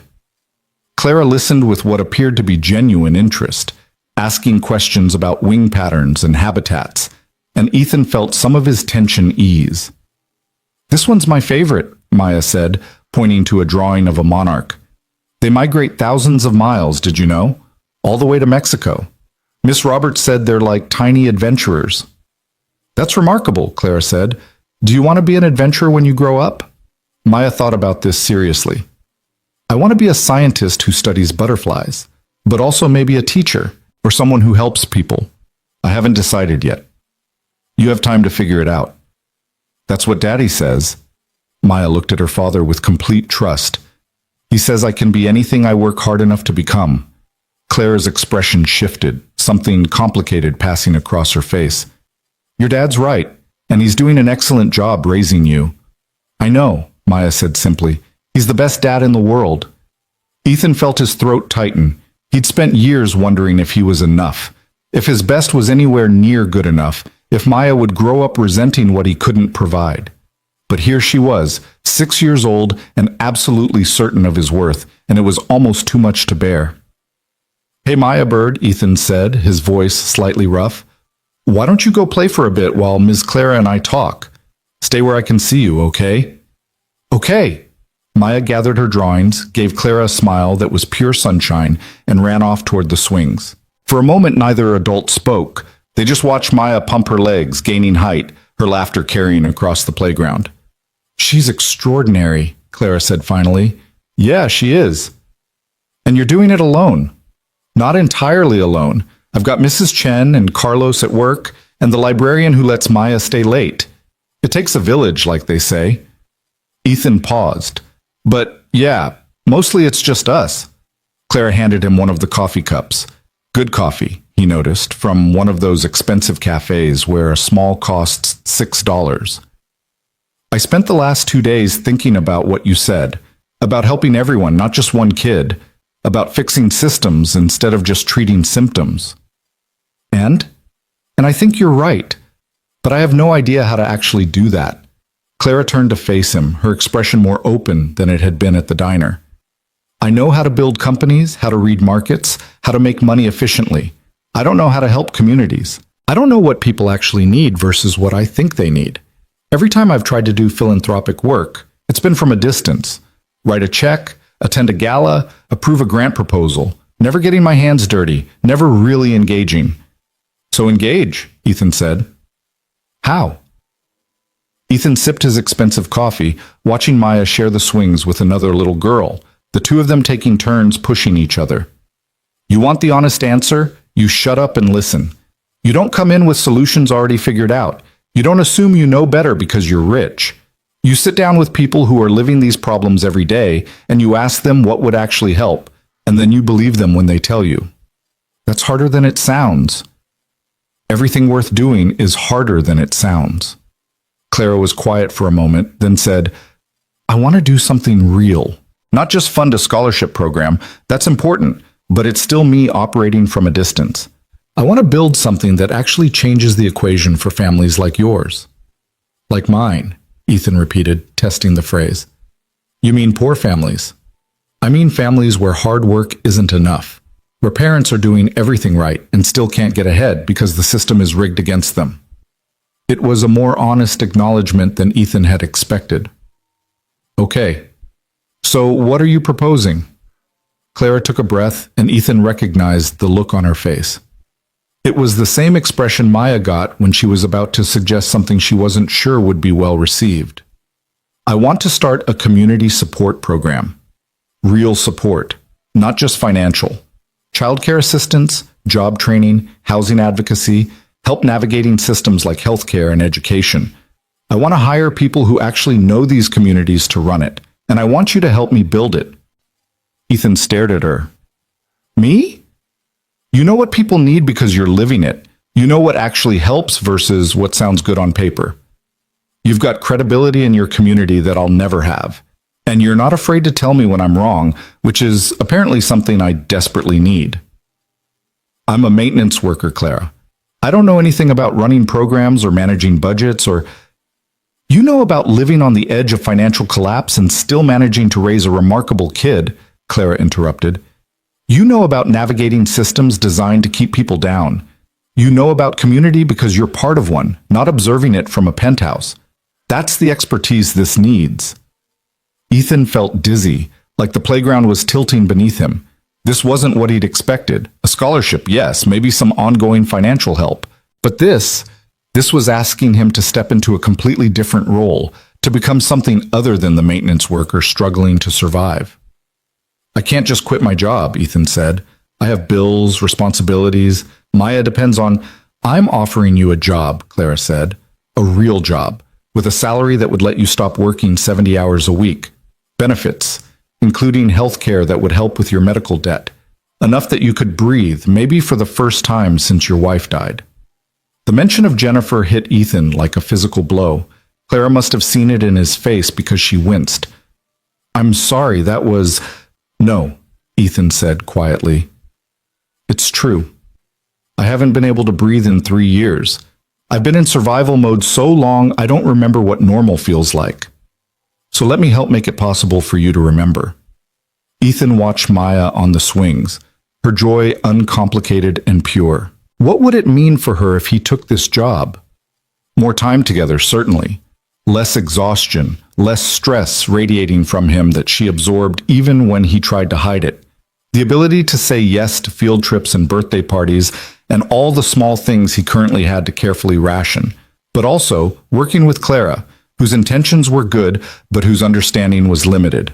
Becoming the face of her charity, the example she'd point to as proof of her program's worth. Trading one kind of dependence for another, one set of constraints for a different set. What would the job actually be? Ethan asked. Clara shifted on the bench, and Ethan could see her moving into business mode, the place where she felt most confident. Community Program Director. You'd be responsible for understanding needs, building relationships, connecting families to resources. You'd hire and manage staff, people with lived experience, not just social work degrees. You'd have real authority to make decisions about how money gets spent and what services get prioritized. And you'd keep me honest, make sure we're actually helping rather than just making ourselves feel good. What's the salary? $65,000 to start, negotiable upward based on performance and program growth. Full benefits, 2 weeks vacation, normal 40-hour work week unless there's a crisis. $65,000. Ethan made $32,000 at the hotel before taxes. This would more than double his income, would move them from barely surviving to actually stable. It would mean Maya could have new shoes when she needed them instead of when the old ones literally fell apart. It would mean he could fix his car instead of relying on the subway. It would mean breathing room, margin, the ability to plan more than a week ahead. It was also terrifying. I don't have the qualifications, Ethan said. I barely finished community college before Jennifer got pregnant. I don't have a degree in social work or nonprofit management or whatever you're supposed to have for this kind of position.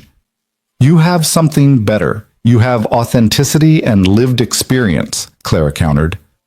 Yes, we'll need some people with formal training on staff, but the person leading this program needs to have credibility with the community it's serving. That's you, not some 25-year-old with a master's degree who's never missed a meal. Ethan wanted to argue, but he couldn't quite form the objection, because she was right in a way that made him uncomfortable. He knew these streets, knew these struggles, knew the difference between help that actually helped and help that just made helpers feel good. What if I'm terrible at it? Ethan asked.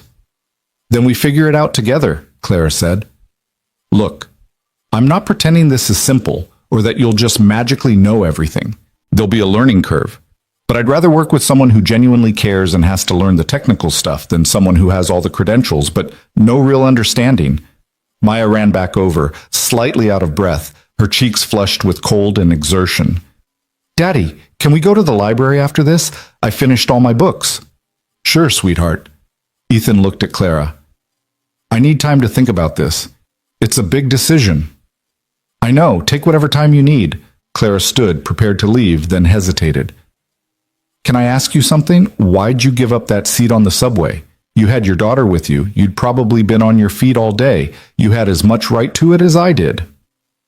Ethan considered the question. Because you needed it more. And because that's what you do, if you want to live in a world where people take care of each other. You can't wait for someone else to start being kind. You just have to do it and hope it spreads. Does it spread? Sometimes. Not as often as it should, but enough to keep trying. Clara nodded slowly, and Ethan saw her absorbing this, trying to fit it into her worldview that had been built on competition and individual achievement. I'll call you Monday, she said. If you want to talk more, ask questions, whatever you need. Okay. Clara crouched down to Maya's level. Thank you for showing me your butterfly drawings, Maya. They were beautiful. You're welcome. Are you going to be Daddy's friend? The question was so direct, so innocent, that Clara seemed momentarily lost. I hope so, she said finally. If he'll let me. You should, Maya said seriously. He needs more friends. He's lonely sometimes, even though he doesn't say it. Ethan felt his face heat. Maya, it's true, Daddy. I hear you sometimes at night when you think I'm sleeping. You talk to Mom's picture. The air seemed to leave Ethan's lungs. He hadn't known Maya was aware of those moments, those late nights, when the grief got too heavy, and he'd pull out the photo album and have one-sided conversations with Jennifer about whether he was doing okay, whether she'd be proud of how he was raising their daughter, whether he was allowed to feel anything other than tired and determined. Clara's expression had softened into something almost painful to look at, empathy so raw it was nearly naked. I should go, she said quietly. Let you two get to the library. She walked away toward her car, and Ethan watched her go, feeling like something fundamental had shifted, but not quite able to name what it was. Did I say something wrong? Maya asked, picking up on his silence. No, baby, you just said something true, which is always right, even when it's hard. They walked to the library, Maya's hand in his, her chatter about books and butterflies washing over him while his mind spun through possibilities and fears. That evening, after Maya was asleep, Ethan called Marcus. She offered you what? Marcus said, and Ethan could hear him sitting up, giving this his full attention. A job running a community support program.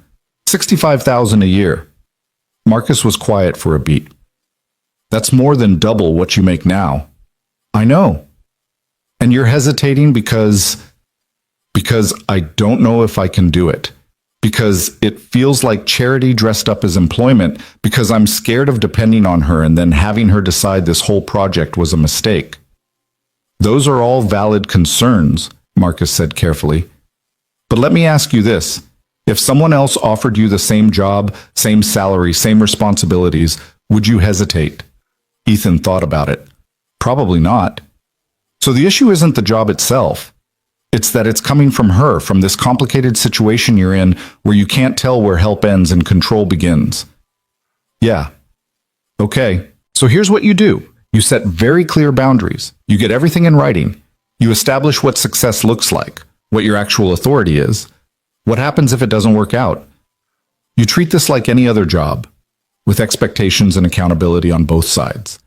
And if she's genuine about respecting you, she'll appreciate that approach. It was good advice, pragmatic and clear, exactly what Ethan needed to hear. They talked for another 20 minutes, Marcus helping him think through questions to ask, terms to negotiate, ways to protect himself and Maya if this went sideways. After hanging up, Ethan opened his laptop and started making notes.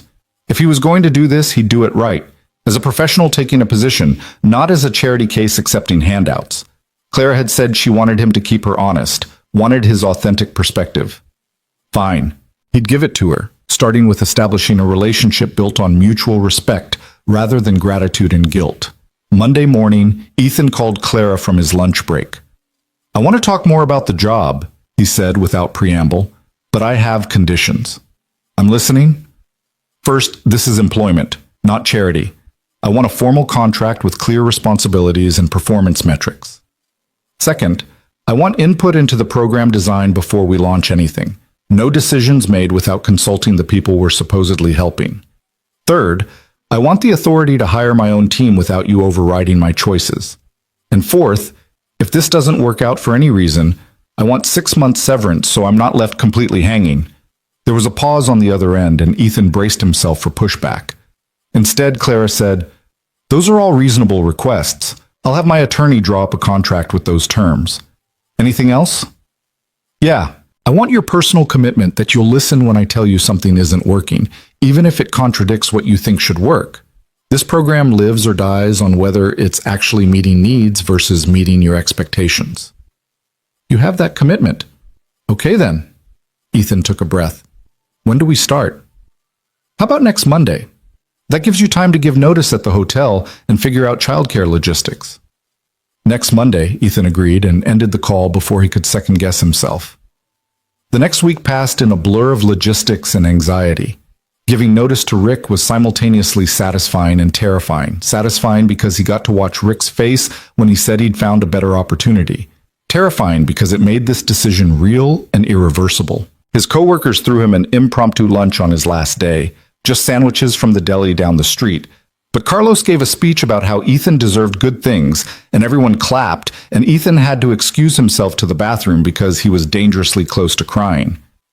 The weekend before his start date, Ethan took Maya shopping for new clothes. Not secondhand, not hand-me-downs, but actual new clothes from a real store. It felt extravagant and slightly wrong, like he was betraying the scarcity mindset that had governed their lives for years. But Maya's face when she picked out a dress with butterflies on it, when she realized she could actually have it, was worth every penny of guilt. "Are we rich now, Daddy?" Maya asked as they walked home with their bags. "No, sweetheart. We're just a little less poor. There's a difference." "What's the difference?" "The difference is we still have to be careful, still have to make good choices, still have to work hard. But now we have a little bit of breathing room to do it." Monday arrived. Ethan put on his best clothes, khakis and a button-down that he'd bought for Jennifer's funeral and hadn't worn since, and took the subway downtown to an address Clara had given him. The building was in a neighborhood that was slowly gentrifying, not quite rich, but no longer poor. The kind of in-between space where old bodegas existed next to artisanal coffee shops. The office was on the 3rd floor, a large open space that had clearly been recently renovated. Clara was there, along with 2 other people, a woman about Ethan's age named Teresa who had a social work degree and 10 years of experience in community organizing, and a younger guy named James who handled administrative and financial stuff. "Welcome to the team," Clara said, and she looked genuinely happy, like this mattered to her in a way that went beyond writing checks. They spent the morning discussing the program vision, and Ethan was relieved to discover that Clara had actually listened to him. The focus was on holistic support, not just financial assistance, but advocacy, connection to resources, help navigating systems that seemed designed to exclude people. They'd start small, serving 50 families in the immediate neighborhood, and grow based on what they learned. I don't want to assume we know what people need, Clara said, looking directly at Ethan. So we're going to spend the first month just listening. Community meetings, one-on-one conversations, surveys, whatever it takes to actually understand before we start implementing solutions. It was exactly the right approach, and Ethan felt some of his anxiety ease. Maybe this could actually work. Maybe Clara was genuine about doing this differently, about letting communities drive their own support rather than having support imposed on them. The weeks that followed were exhausting but energizing in a way Ethan hadn't experienced in years. They held community meetings in church basements and school cafeterias, invited people to share what they were struggling with and what would actually help. Ethan listened to stories that mirrored his own. Single parents working multiple jobs, families choosing between rent and food, kids who were brilliant but couldn't access opportunities because opportunities cost money. Nobody had. He took notes, asked questions, pushed back when people's suggestions seemed impractical, or when they were asking for things that would create dependency rather than empowerment. And slowly, a program took shape that was built from community input rather than external assumptions. Clara attended most of the meetings, sitting in the back, listening more than talking. Ethan watched her absorb these stories, saw the way her understanding shifted as abstract poverty became concrete people with names and faces and specific struggles.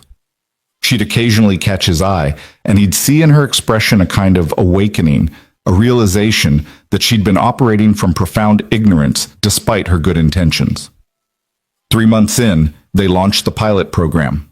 Childcare co-ops where parents could trade babysitting hours, job training partnerships with local businesses, housing advocacy to help families fight unfair evictions, a community food pantry that operated like a grocery store rather than a handout line, preserving dignity while meeting needs. It wasn't perfect. There were mistakes and miscommunications and moments when Ethan wanted to quit because the problems felt too big and the solutions too small. But it was real, and it was working, and families were actually being helped in ways that mattered. One evening, 6 months after starting, Ethan sat in the now familiar office reviewing intake forms when Clara came by. She'd been doing that more often lately, stopping by not to check on him, but just to be present, to be part of the work rather than just funding it. "You look tired," Clara observed, settling into the chair across from his desk. "I am tired. Good tired, though. The kind that comes from doing something that matters rather than just surviving." Maya adjusting okay. She loves it, having a dad who's home for dinner every night, who can help with homework, who doesn't fall asleep during story time. It's revolutionary for her. Clara smiled, but there was something wistful in it. "You're good at this, you know. The community trusts you in a way they'll never trust me." "They trust you more than you think," Ethan said. "But yeah, there's a difference. You're still the rich lady who funds the program. I'm the guy who lived in the same building as half of them, who knows what it's like to choose between electricity and food." "Does that bother you? That distinction?" Ethan considered the question. "Sometimes, but mostly I'm just grateful we're both here, doing this work, even if we came to it from completely different directions." They sat in comfortable silence for a moment, and Ethan realized that somewhere along the way they'd become something like friends. Not equals, the power dynamic was too complicated for that, but genuine allies in a project that mattered to them both. "I was wrong about a lot of things," Clara said quietly. "About what helping meant, about what money could and couldn't do, about how to actually make a difference. You were right to call me out that night in the diner. You were trying. That counts for something." "Does it? Or does trying without understanding just make things worse?" "Both can be true," Ethan said. "You were trying in the wrong way, but at least you were willing to learn a better way. A lot of people with your resources wouldn't have bothered." Clara looked at him for a long moment, then said, "Thank you for taking a chance on this. On me. Thank you for listening when I told you how to do it right." It was a small exchange, barely significant in the grand scheme of things. But it marked something important, a mutual recognition that they'd built something together, that both their perspectives had been necessary, that neither of them could have done this alone. Outside, the city continued its endless rhythm, 8 million people living 8 million lives, most of them struggling in ways large and small. Ethan and Clara couldn't fix all of it, couldn't solve systemic poverty with one community program. But they could help 50 families, and those 50 families could help others. And maybe kindness could spread the way Ethan had told Clara it could. One small act building on another until something larger emerged. It was a fragile hope, easily broken by cynicism or exhaustion or the sheer weight of need that never seemed to diminish. But it was real, and it was growing, and for now, that was enough. 3 years passed, though they felt both longer and shorter than that.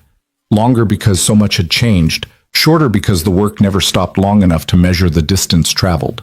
The pilot program that had started with 50 families now served 300, had expanded to 2 neighboring communities, had become something that people pointed to as an example of how support could work when it was built with communities rather than imposed upon them. Ethan's role had evolved too. He was no longer just the community program director, but the public face of an approach to poverty assistance that was being studied by social workers and replicated in other cities. He'd been invited to speak at conferences, had been quoted in articles about effective community intervention, had somehow become an expert despite still feeling like he was making it up as he went along. The strangest part was that he'd gotten comfortable with it, not comfortable enough to stop questioning himself, but comfortable enough to trust his instincts, to speak with authority about what worked and what didn't, to push back against well-meaning outsiders who wanted to help but hadn't bothered to listen first. Maya was 9 now, thriving in a way that sometimes made Ethan's chest ache with gratitude. She was still obsessed with butterflies, had started a school club dedicated to learning about and protecting pollinators, had recently announced that she wanted to be a lepidopterist when she grew up, because someone has to make sure the butterflies don't disappear, Daddy. She had friends now, real friends who came over for playdates and birthday parties. She had new clothes when she needed them, books that weren't from the library's discard pile, the ability to say yes to field trips and extracurricular activities without Ethan having to perform financial gymnastics. She was still the same kid, curious, kind, fiercely protective of her stuffed rabbit, but she carried herself with a confidence that came from not having to worry about whether her father could afford her school lunch. The medical debt was gone, paid off through a combination of his improved salary and a negotiated settlement that Clara had helped broker. The apartment was better too. They'd moved to a 2-bedroom in the same building, still 4th floor, but now Maya had her own room. Walls she'd painted yellow with Ethan's help, covered in her butterfly drawings and photos of her friends. Mrs. Chen was still on the 2nd floor, still dropping by with soup, still being the grandmother Maya had never known she needed. Carlos had joined the program staff 6 months ago, leaving the hotel to become their housing advocacy coordinator, and was currently helping families fight predatory landlords with a ferocity that came from having lived through the same struggles himself. But the work was hard, harder than Ethan had anticipated, even knowing what he knew about poverty and systemic barriers. For every family they helped stabilize, there were 5 more on the waiting list.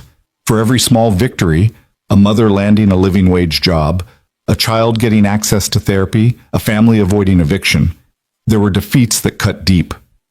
Budget limitations that meant saying no to people who desperately needed help. Situations too complex to solve with the resources available. The slow, grinding realization that individual support couldn't fix structural problems, that they were applying bandages to wounds that required surgery. It wore on all of them, but especially on Ethan, who took every limitation personally, every person he couldn't help as evidence of his own inadequacy. Clara noticed, because Clara had gotten better at noticing over the years, had learned to read the signs of exhaustion, not just in numbers, but in the people around her. "You're burning out," she said one evening when they were both working late. The office quiet except for the hum of computers and the distant sound of traffic. "I'm fine," Ethan said automatically, not looking up from the grant proposal he was reviewing. "That's what you always say. And then you work through lunch and stay until 8 and come in on weekends because you can't stand the thought of someone not getting help because you took a day off." Ethan finally looked at her, exhaustion written in the lines around his eyes. "What else am I supposed to do, Clara? Tell people we can't help them because I need a vacation? You're supposed to build a sustainable system that doesn't depend on you working yourself to death," Clara said, her voice gentle but firm. "You're supposed to model the healthy boundaries you're always telling our clients to establish. You're supposed to trust your team to carry some of this weight.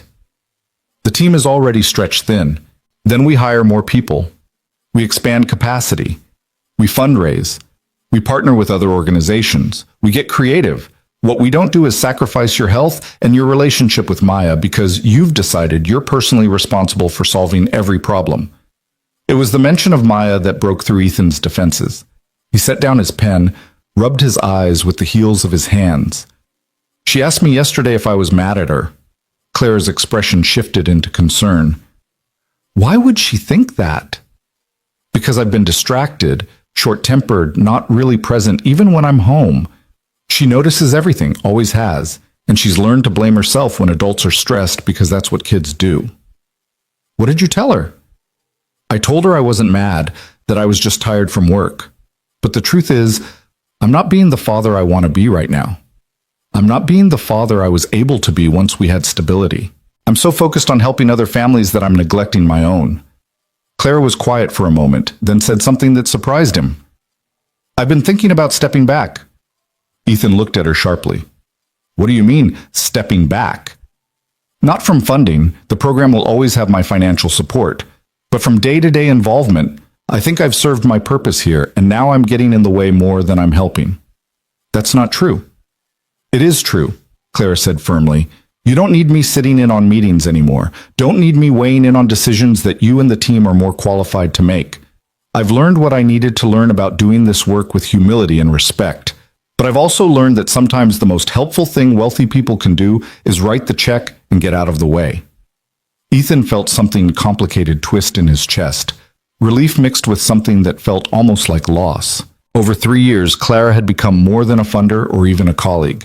She'd become a friend, someone whose perspective he valued even when they disagreed, someone who'd proven herself willing to learn and change and admit when she was wrong. I'd miss you, Ethan said quietly. Your presence in the work, I mean, not just your money. Claire's smile was warm but sad. I'd miss this too. But I'm not disappearing, Ethan. I'm just moving to where I can be most useful, which isn't in these offices every day. I've been talking to other funders, building a coalition to support community-based programs like ours across the city, trying to change how philanthropy operates at a systemic level rather than just funding one good project. That sounds like exactly what you should be doing. And you should be running this program with a co-director who can share the operational load while you focus on the community relationship work you're actually best at. I've been talking to Teresa. She's interested and qualified, and you trust her. It made sense. All of it made sense, which was why Ethan was resisting it. Because accepting help still felt like admitting weakness, even after 3 years of preaching the opposite to the families they served. Because letting go of control felt dangerous when he'd spent so long believing that his vigilance was the only thing standing between success and failure. I'll think about it, Ethan said finally. Think fast, Claire replied, because you've got a 9-year-old who needs her father present, and a team that needs a leader who's not running on fumes, and a program that's too important to let your martyrdom complex destroy it. The words were harsh but true, delivered with the kind of honesty that only real friendship could sustain. Ethan nodded, acknowledging the hit, grateful for it even as it stung. That conversation marked a turning point. Within 2 months, Teresa had stepped into a co-director role, taking over operations and administration while Ethan focused on community engagement and program design. Clara reduced her office presence to once a week, spending her other time building the funder coalition she'd described, leveraging her wealth and influence in ways that were more strategic and less intrusive. The shift gave Ethan breathing room he hadn't realized he needed. He started leaving work at 5:30, eating dinner with Maya every night, helping with homework without his mind drifting to unanswered emails. He took Saturdays off completely, spending them with Maya at museums and parks, and the library where she'd discovered a love of reading that rivaled her passion for butterflies. One Saturday morning in early spring, 4 years after that subway ride that had started everything, Ethan and Maya were walking to the community center where the program had started hosting weekend activities for families. The air was warm, the first real warmth after a brutal winter, and the neighborhood was alive with people who'd been hibernating for months. They passed the playground where Ethan had first introduced Maya to Clara, where a 6-year-old had shown butterfly drawings to a nervous billionaire. Maya barely remembered that meeting now, though she'd grown comfortable with Clara's presence in their lives. had even started calling her Aunt Clara, with Clara's slightly flustered permission. "Daddy," Maya said, her hand in his, "can I ask you something?"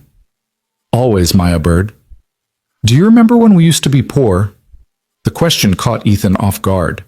They'd never explicitly discussed their financial situation with Maya beyond the basic mechanics of budgeting and careful spending. He'd tried to shield her from the worst of the stress, though obviously he'd failed more than he'd succeeded. "We weren't exactly poor, sweetheart.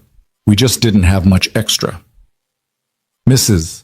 Chen says we were poor. She says you worked very hard to make sure I never felt like we were, but we were." Ethan thought about lying, about softening it further, but Maya was 9 and deserved honesty. "Yeah, we were pretty poor. Is that something you think about?" "Sometimes. Mostly I'm just grateful it's different now, but also—" She paused, working through whatever thought was forming. "I want to make sure other kids don't have to be poor like we were. Is that okay to want?"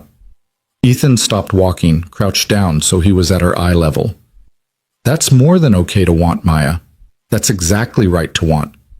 In fact, that's what Aunt Claire and I have been trying to do with the community program, make things better for families who are struggling like we used to." "Can kids help with that?" "Absolutely. Why do you ask?" Maya's face lit up with the enthusiasm that always preceded her big ideas. "My butterfly club wants to do a fundraiser. We were going to donate the money to help save monarch habitats, but I was thinking, what if we donated it to the community program instead? To help families with kids like me?" Ethan felt his throat tighten with pride so fierce it was almost painful. "I think that would be amazing. How much are you hoping to raise?" "Maybe $100? We're going to sell cookies and do a butterfly garden tour and ask for donations." $100 was nothing compared to the program's budget, wouldn't even cover one family's emergency assistance. But that wasn't the point. The point was a 9-year-old who'd been raised in scarcity choosing to help others, who'd internalized not bitterness about what she'd lacked, but compassion for people still lacking.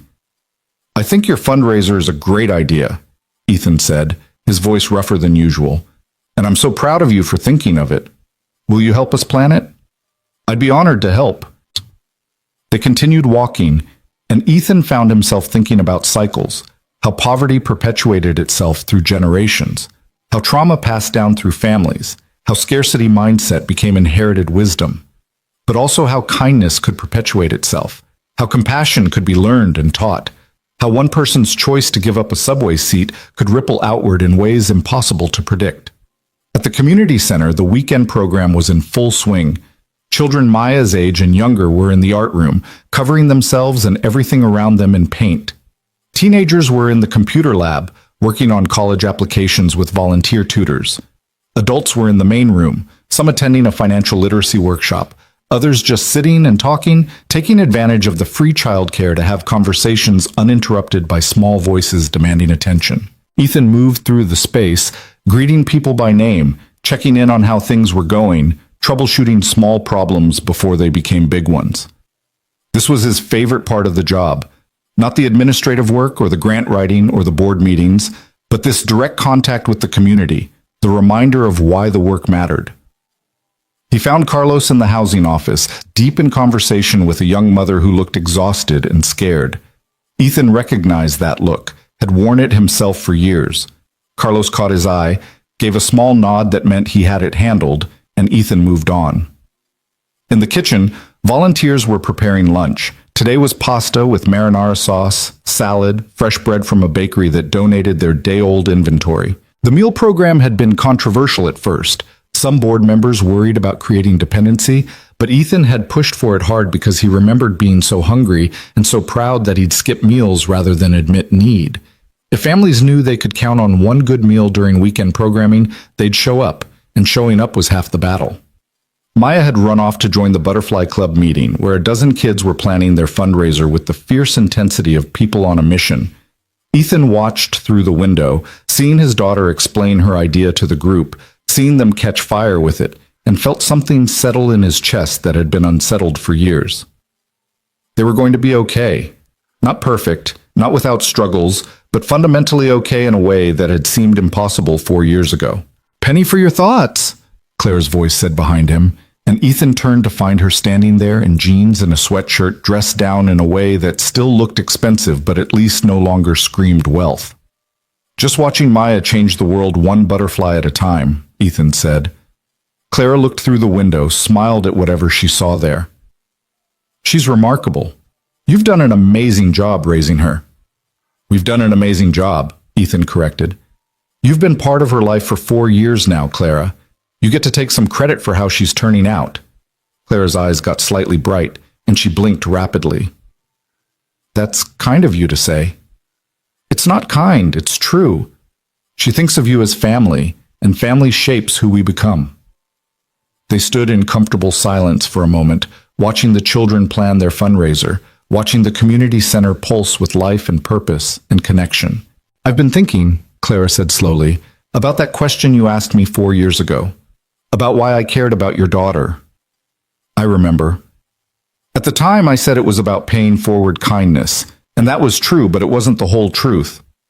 Clara turned to face him, her expression more vulnerable than he'd seen it in a long time. "The whole truth is that I was lonely. Profoundly, existentially lonely in a way that money couldn't fix.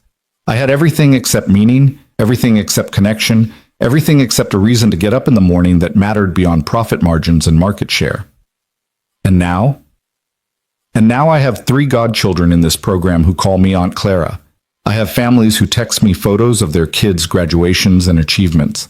I have a team of funders who meet monthly to talk about how we can do better, be better, use our resources in ways that actually help rather than just making us feel good.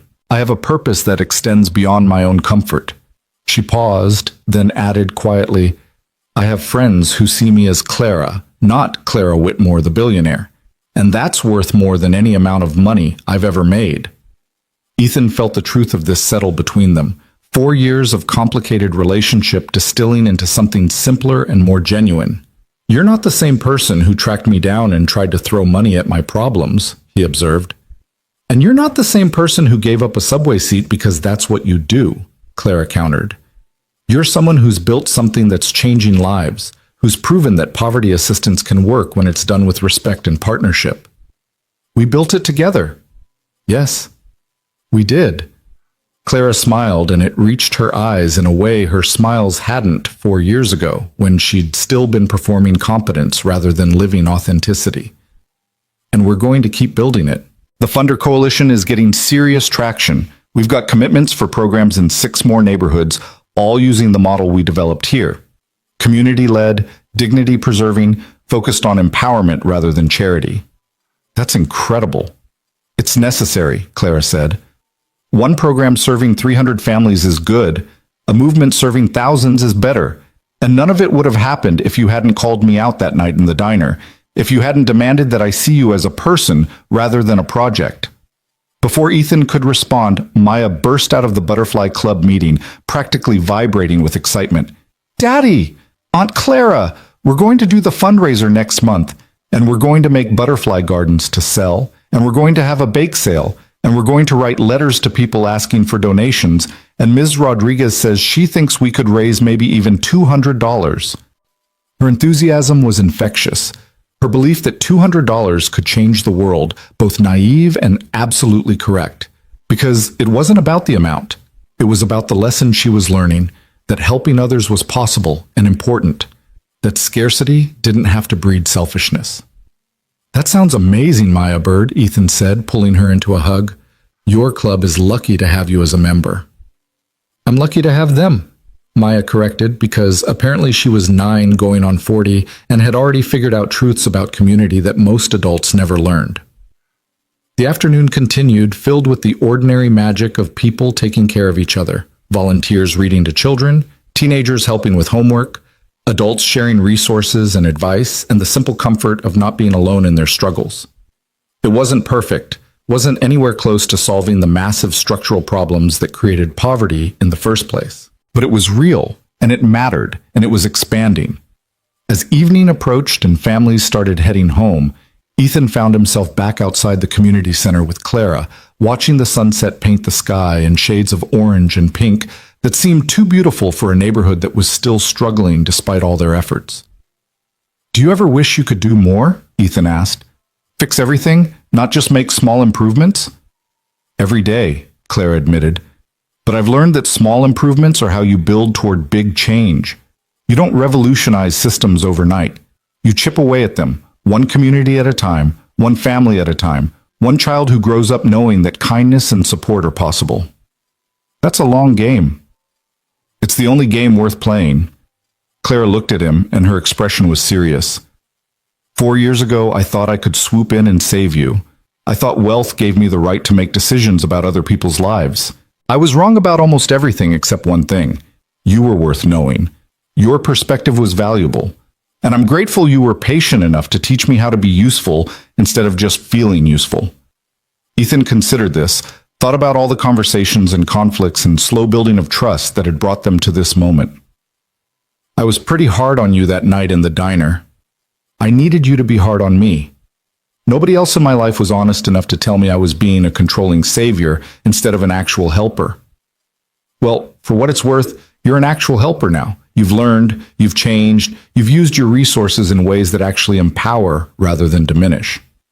High praise from someone who doesn't give it lightly. They smiled at each other, and Ethan realized that this was what success looked like, not the elimination of poverty or struggle, but the building of networks strong enough to catch people when they fell, the creation of communities where helping was normalized rather than exceptional, the slow transformation of systems that had been designed to exclude. Maya emerged from the building, butterfly drawing in hand, ready to go home. She took Ethan's hand automatically, offered her other hand to Clara without thinking about it, and they walked together to the subway station, the same station where this had all started, where a tired man had given up a seat and inadvertently set in motion a chain of events that had changed multiple lives. The platform was crowded with Saturday evening commuters, people heading home from work or out for the evening, all of them carrying their own stories and struggles invisible to everyone else. The train arrived and they boarded together, finding spots near the door. Across the car, Ethan watched a young woman offer her seat to an elderly man, watched the man accept with quiet gratitude, watched the small transaction of kindness pass unmarked by everyone except him. He caught Clara's eye, saw that she'd noticed it too, and they shared a look of understanding. This was how it worked. Not through grand gestures or massive interventions, but through small moments multiplied across millions of lives. One person giving up a seat, one person seeing another's need and choosing to meet it, one person teaching a child that helping matters, that community is real, that we're not meant to struggle alone. The train rocked through the darkness, carrying them home through tunnels that had witnessed countless small kindnesses and quiet cruelties, that would continue witnessing them long after Ethan and Clara and Maya were gone. But for now, in this moment, 3 people who'd been strangers 4 years ago stood together, bound by a connection that had started with nothing but has grown into something that mattered. Maya hummed between them, some song from school, unaware that she was the living proof that poverty didn't have to be permanent, that struggle didn't have to define a life. That one moment of kindness could ripple outward into years of change. The train pulled into their stop. They exited together, climbed the stairs to street level, emerged into an evening that was growing cool but not yet cold. Spring was coming, bringing with it the promise of new growth, of butterflies emerging from cocoons, of small transformations that accumulated into something larger. Same time next week? Clara asked, because Saturday volunteering had become part of her routine, part of what gave her life meaning beyond the accumulation of wealth. Same time next week, Ethan confirmed. Clara crouched down to Maya's level. Good luck with your fundraiser planning, kiddo. Let me know if you need any advice on logistics. I will, Aunt Clara. Thank you for coming today. Thank you for letting me be part of your life. Clara stood, gave Ethan a quick hug that had become natural over the years, and headed toward her car. Ethan watched her go, this woman who'd started as a stranger with too much money and too little wisdom and had become someone he genuinely respected and cared about.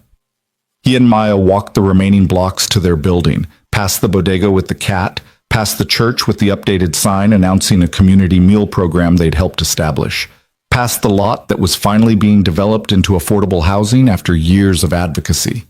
The neighborhood was changing, slowly but noticeably, becoming more stable without losing its character, creating opportunities without displacing the people who'd lived there through harder times.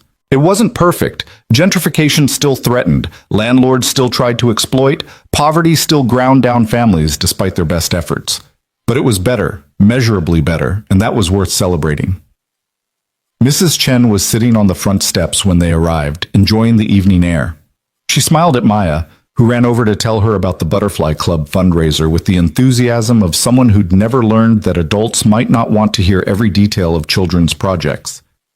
Mrs. Chen listened with the patience of someone who'd lived long enough to know that children's enthusiasms were precious and fleeting, that these moments of unguarded excitement would pass too quickly into the self-consciousness of adolescence and then the responsibilities of adulthood.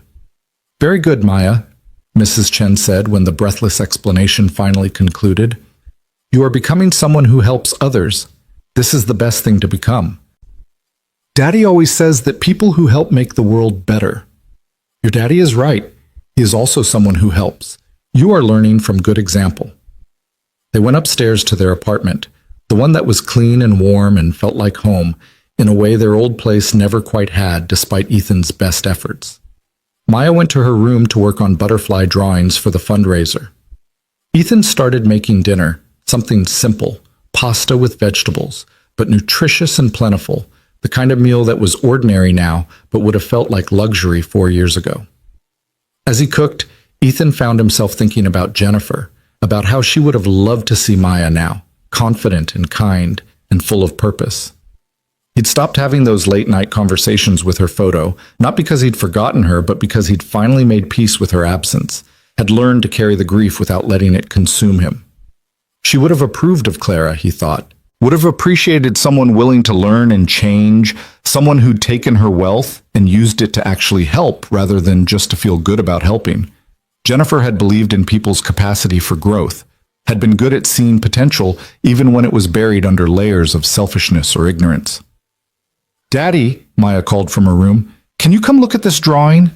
Ethan set down his spoon and went to her room, where she'd created an elaborate butterfly garden scene with families gathered around it, children and adults together, helping each other and the butterflies simultaneously. It was more sophisticated than her drawings from 4 years ago, showing genuine artistic development, but it still had that same earnest quality, that belief that beauty and kindness could coexist. "It's perfect, Maya Bird," Ethan said, meaning it. "Are you going to use this for the fundraiser?" "I was thinking we could sell prints of it, and all the Butterfly Club members could sign them, and people would buy them because they'd be helping both butterflies and families." "That's a brilliant idea. I learned it from you and Aunt Clara. You're always talking about how good programs help more than one thing at the same time, how you look for what you call synergy." Ethan laughed, delighted and slightly appalled that his 9-year-old was using nonprofit jargon. "Yes, synergy, multiple benefits from a single action."